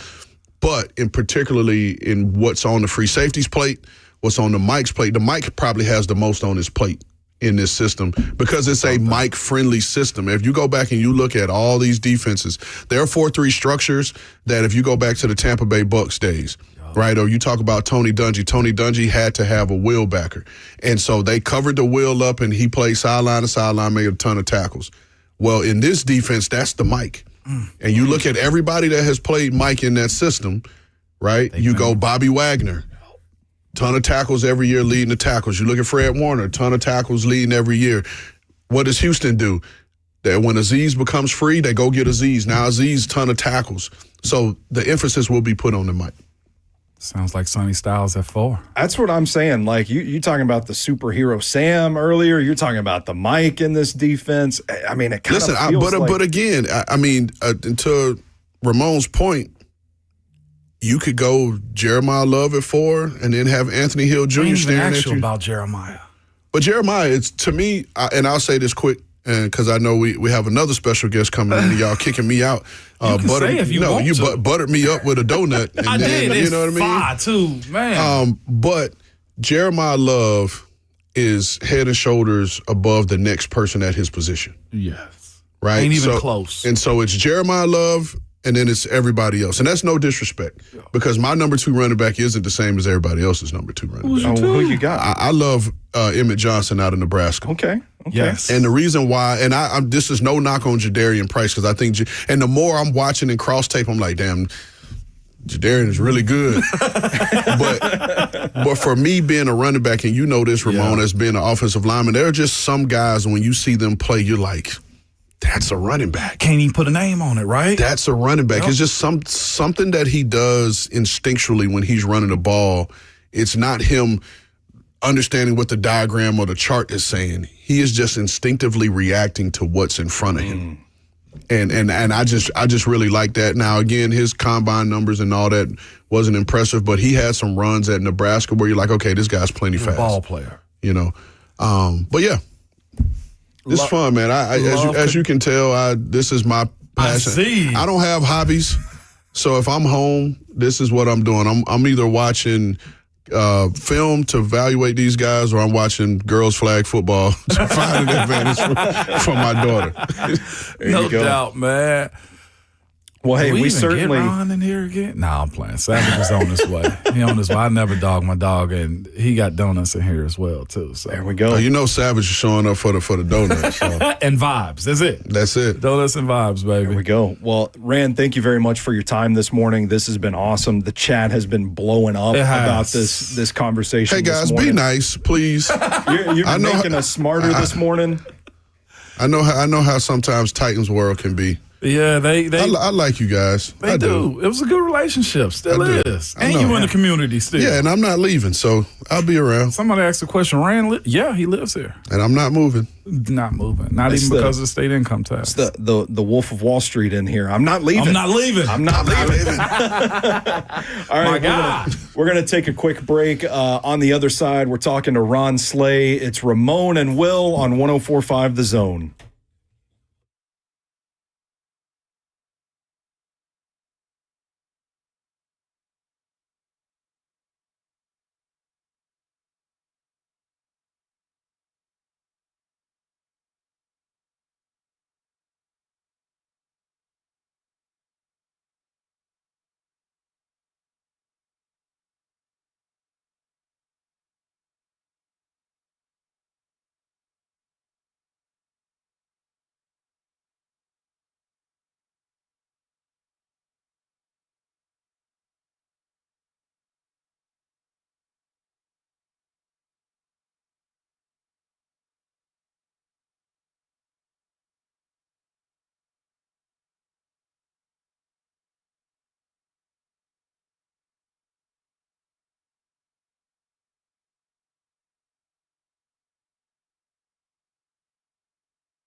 Ramon and Will back on 104.5 The Zone. Stoney Keeley filling in for Will Bowling this morning. Ramon Foster, Rand's turning his mic back on. Rand, all right, here we go. Gotcha, Savage. Yeah. So we're demoted. We're just sitting here. We need Bert in here because we're just sitting in here during the break, just like naming prospects. Where's this guy going to play? And I want to kind of continue that conversation. Come on, let's do it. Let's make it like trivia hour. Go ahead, Stoney. You see he got his own draft guide now, too, by the way. See right next to you. Yeah. Big time. Well, don't show him the linebacker rankings after he just talked about Kyle Lewis. I'm going to be embarrassed. My face is going to turn red. No, honestly, man, you see some people have Kyle Lewis going in the third round. Yeah. And listen, I get it. He had a ton of ball production, but I'm just certain things that come with playing the linebacker at this level. Yeah. That, and people think it's as simple, oh, man, you can get him, you can put him in, he could be your nickel linebacker. That's kind of what I was thinking. Well, guess what? These offenses are creative. And just like offensive now, if you think about this, and this is for, the viewers and the listeners who are listening to this, when we talk about setting the edge, setting physical edge, our brain automatically goes to outside linebackers and defensive ends. Yeah, it does. Right? But now if you really watch the NFL game, they are blocking these guys and forcing the corners to now come up and set edges. Okay.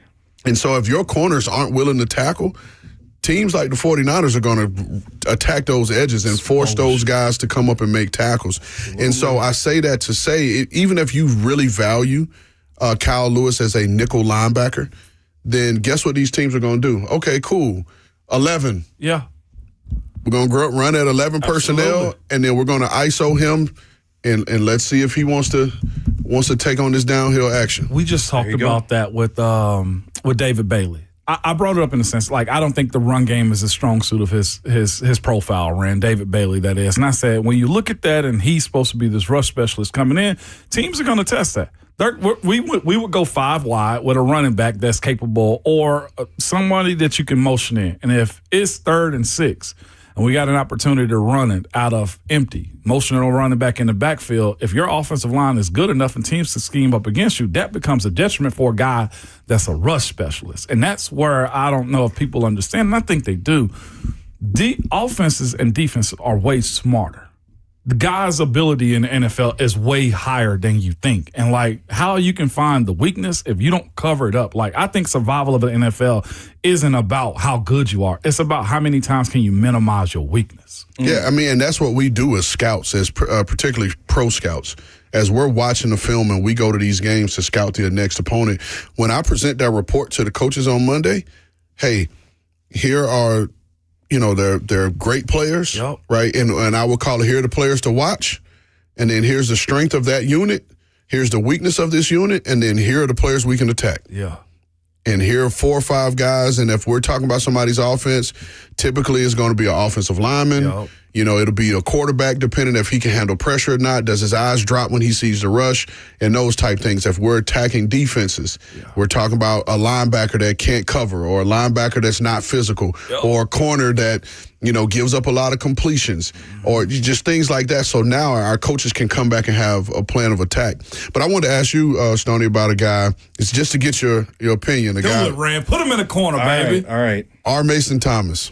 I like him. I mean, I think he's kind of – I've seen some people saying, well, he doesn't have the size or the girth to really hold up at the edge, maybe a switch to linebacker. But, and I think he's a good speed rusher. I think he's got some good speed moves. I think he creates power. It's not like – some guys you watch and you can just see them like they're just going to hit a guy in the chest and put him on his backside and just plow right through him. I don't think that's his game. What I see is a guy that kind of understands leverage and understands, hey, if I can sink my hips, if I can jab him, hit the right spot, extend, I can open up a lane. And if I can get to the corner, I can win the corner. He strikes me as that type of rusher. I feel like in this day and age, just pure pass rush, I think he's a guy that's going to end up going a lot higher than people think, because that skill set is valuable these days. No, 100%. And I'm extremely high on him. I get to 6'1", 240 pounds. Yeah. And think about this, Ramon. Like, he ran somewhere in the 4.6s. Yeah. And he had his pro day the same morning, I believe, as the University of Miami pro day at FIU. He ran at FIU. And scouts came over, and I was talking to scouts as they were coming into the Heck Center at the University of Miami down in Coral Gables. And I'm like, hey, man, how did he run? He ran in 4.6s.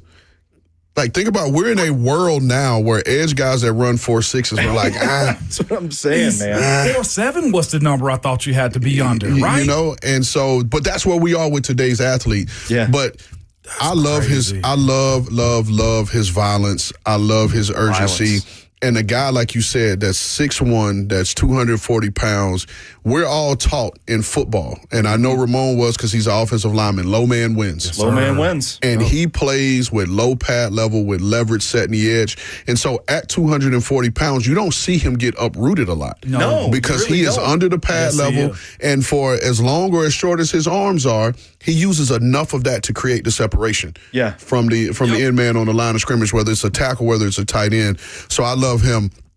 Another guy, we talk about these Texas A&M guys, Cassius Howell. Yeah. Like, you talk about violence and just reckless abandon, the way he plays. Wherever he goes, he's going to, again, I don't know if he's going to be a 10-plus sack guy a year, but he is going to factor into a game on defense. I'm glad you brought him up, because this is cuts to the core of scouting, because I've heard, obviously it might surprise some people, I've never been a GM in the NFL.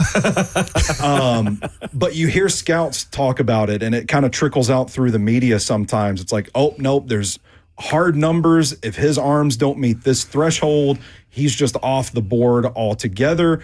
How much of that is really going on in the NFL? Because I watch a guy like Cassius Howell.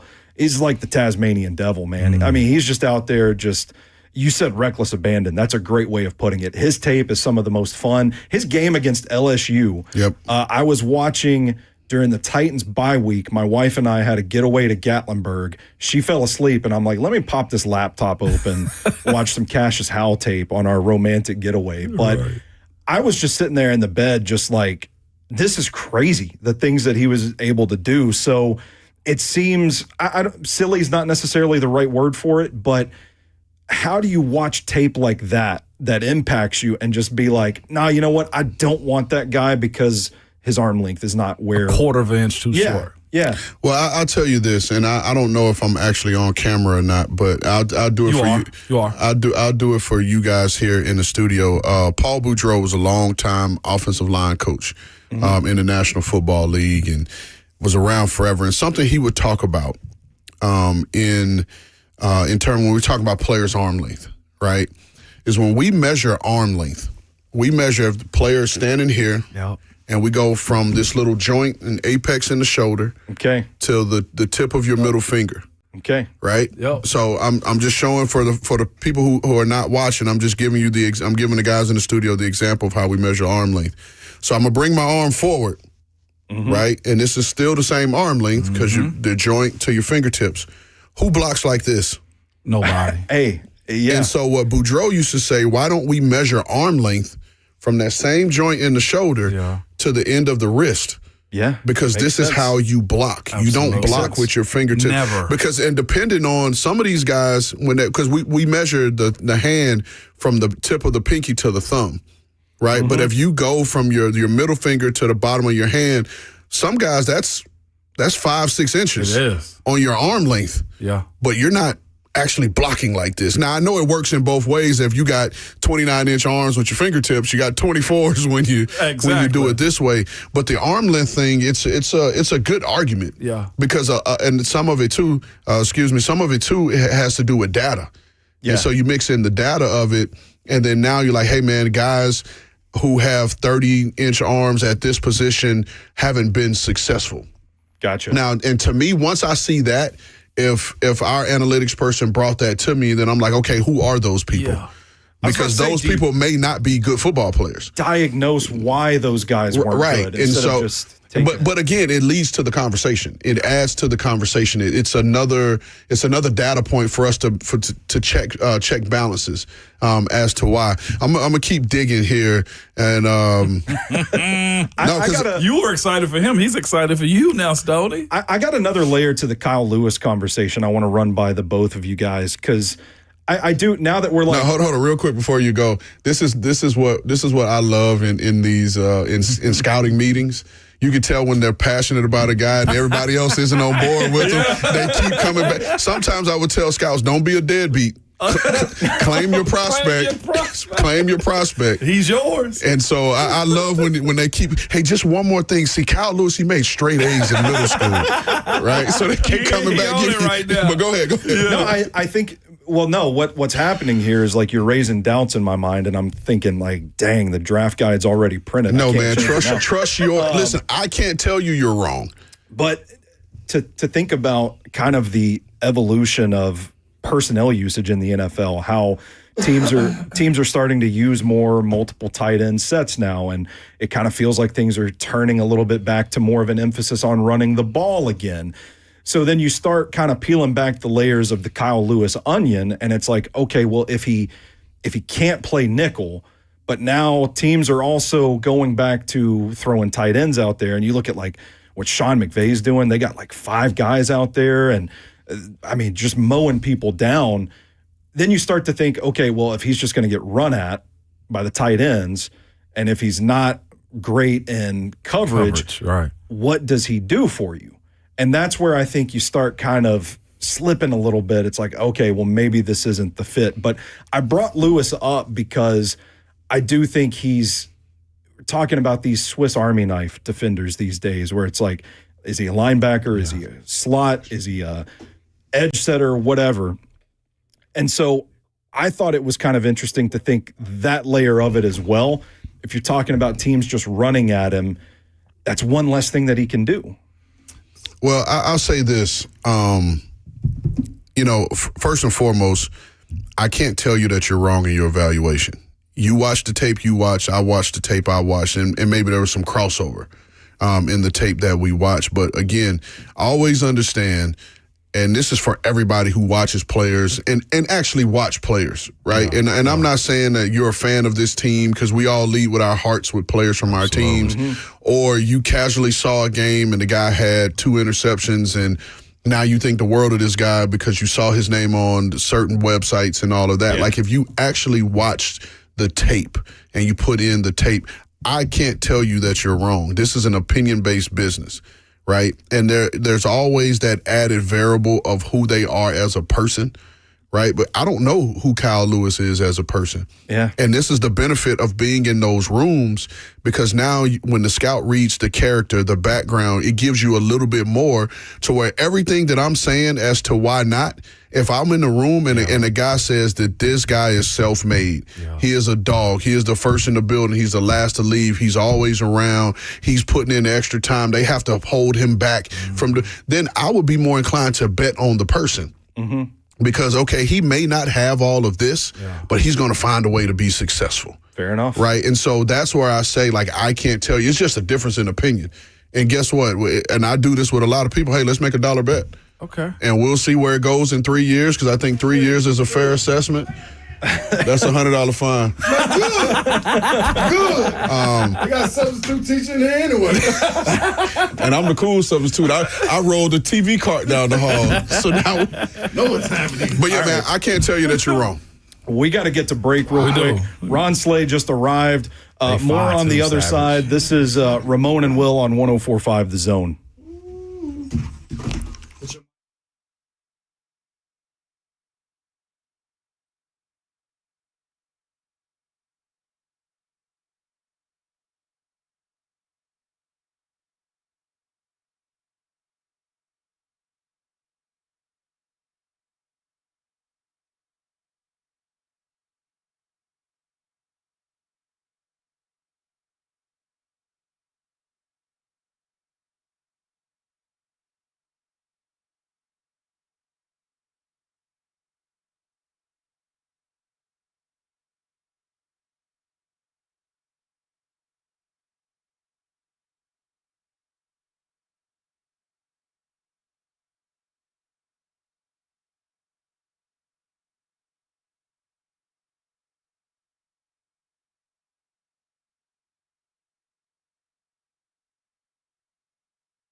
United Structural System isn't just another repair company. They're your local foundational waterproofing experts. They live here. They work here, good people, and they understand exactly how Tennessee soil, the weather, and homes behave, and they absolutely mean it. I don't think you realize, but your house is a living item. It opens up, it closes, it shifts. It does a lot of stuff that we do as human beings, and that's where United Structural Systems comes into place, man. They've been serving homeowners across Tennessee for over 30 years. They have more than 30,000 local homeowners that have trusted USS. That experience means they've seen every type of problems our homes face, and they know how to read those signs too. Every crack or leak has a story to tell you, and USS knows what those signs mean, and they can pinpoint the problems right at the source, whether it's foundation settlement, basement water intrusion, crawl space moisture issues, and more. No guesswork, just expert diagnosing from people who understand Tennessee homes. And the engineering solutions they're slated to last for a very long time. The repair solutions are engineered to stand up to the local conditions. They have an A+ rating from the Better Business Bureau, and cool part about them working on your home, they have transferable lifetime warranties. Again, local service with long-term protection. You're not just getting repairs, you're getting a peace of mind. So go ahead and book your free home inspection by going to USSTN.com. That's USSTN.com, and make sure you tell them that Ramon sent you.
Ramon and Will wrapping up this fantastic Friday episode. We got a little bit of the Friday feel good going for us this morning.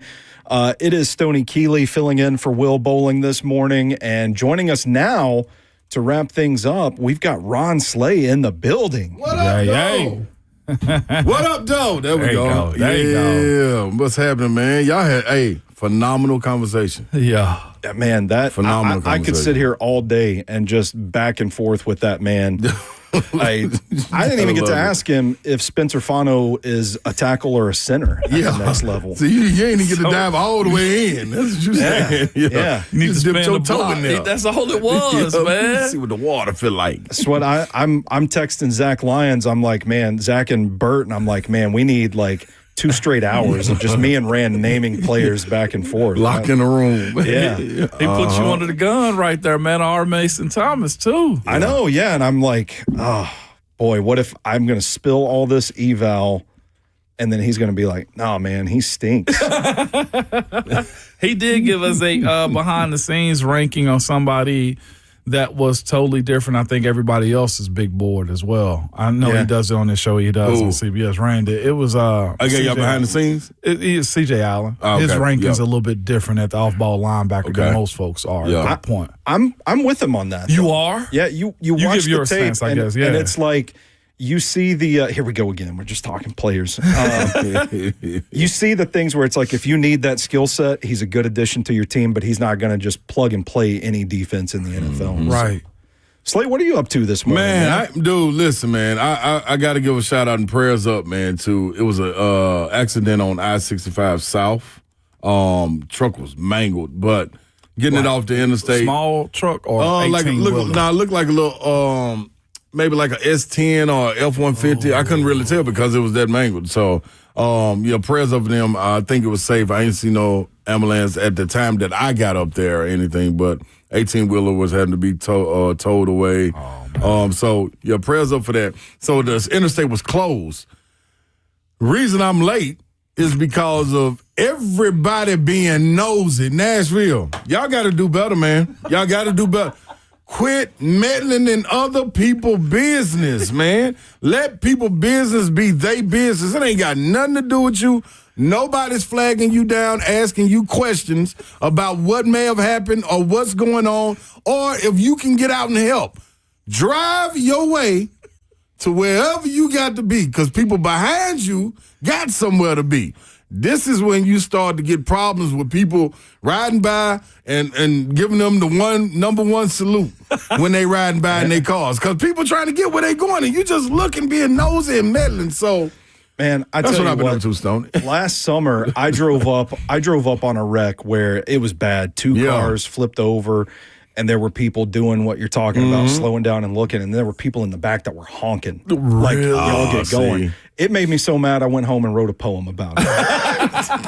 It can do that, dog. Said, y'all got to act right, be respectful, first of all, because you don't know if somebody was hurt. All right, exactly. Yeah. Like, exactly. You got to keep it moving, keep it going, be respectful. I'm with you on that. Man, it is so aggravating, dog, because as soon as everybody got past the last state trooper, who wasn't even meddling with people going at 65 North, they're on the other side of the median cleaning up stuff.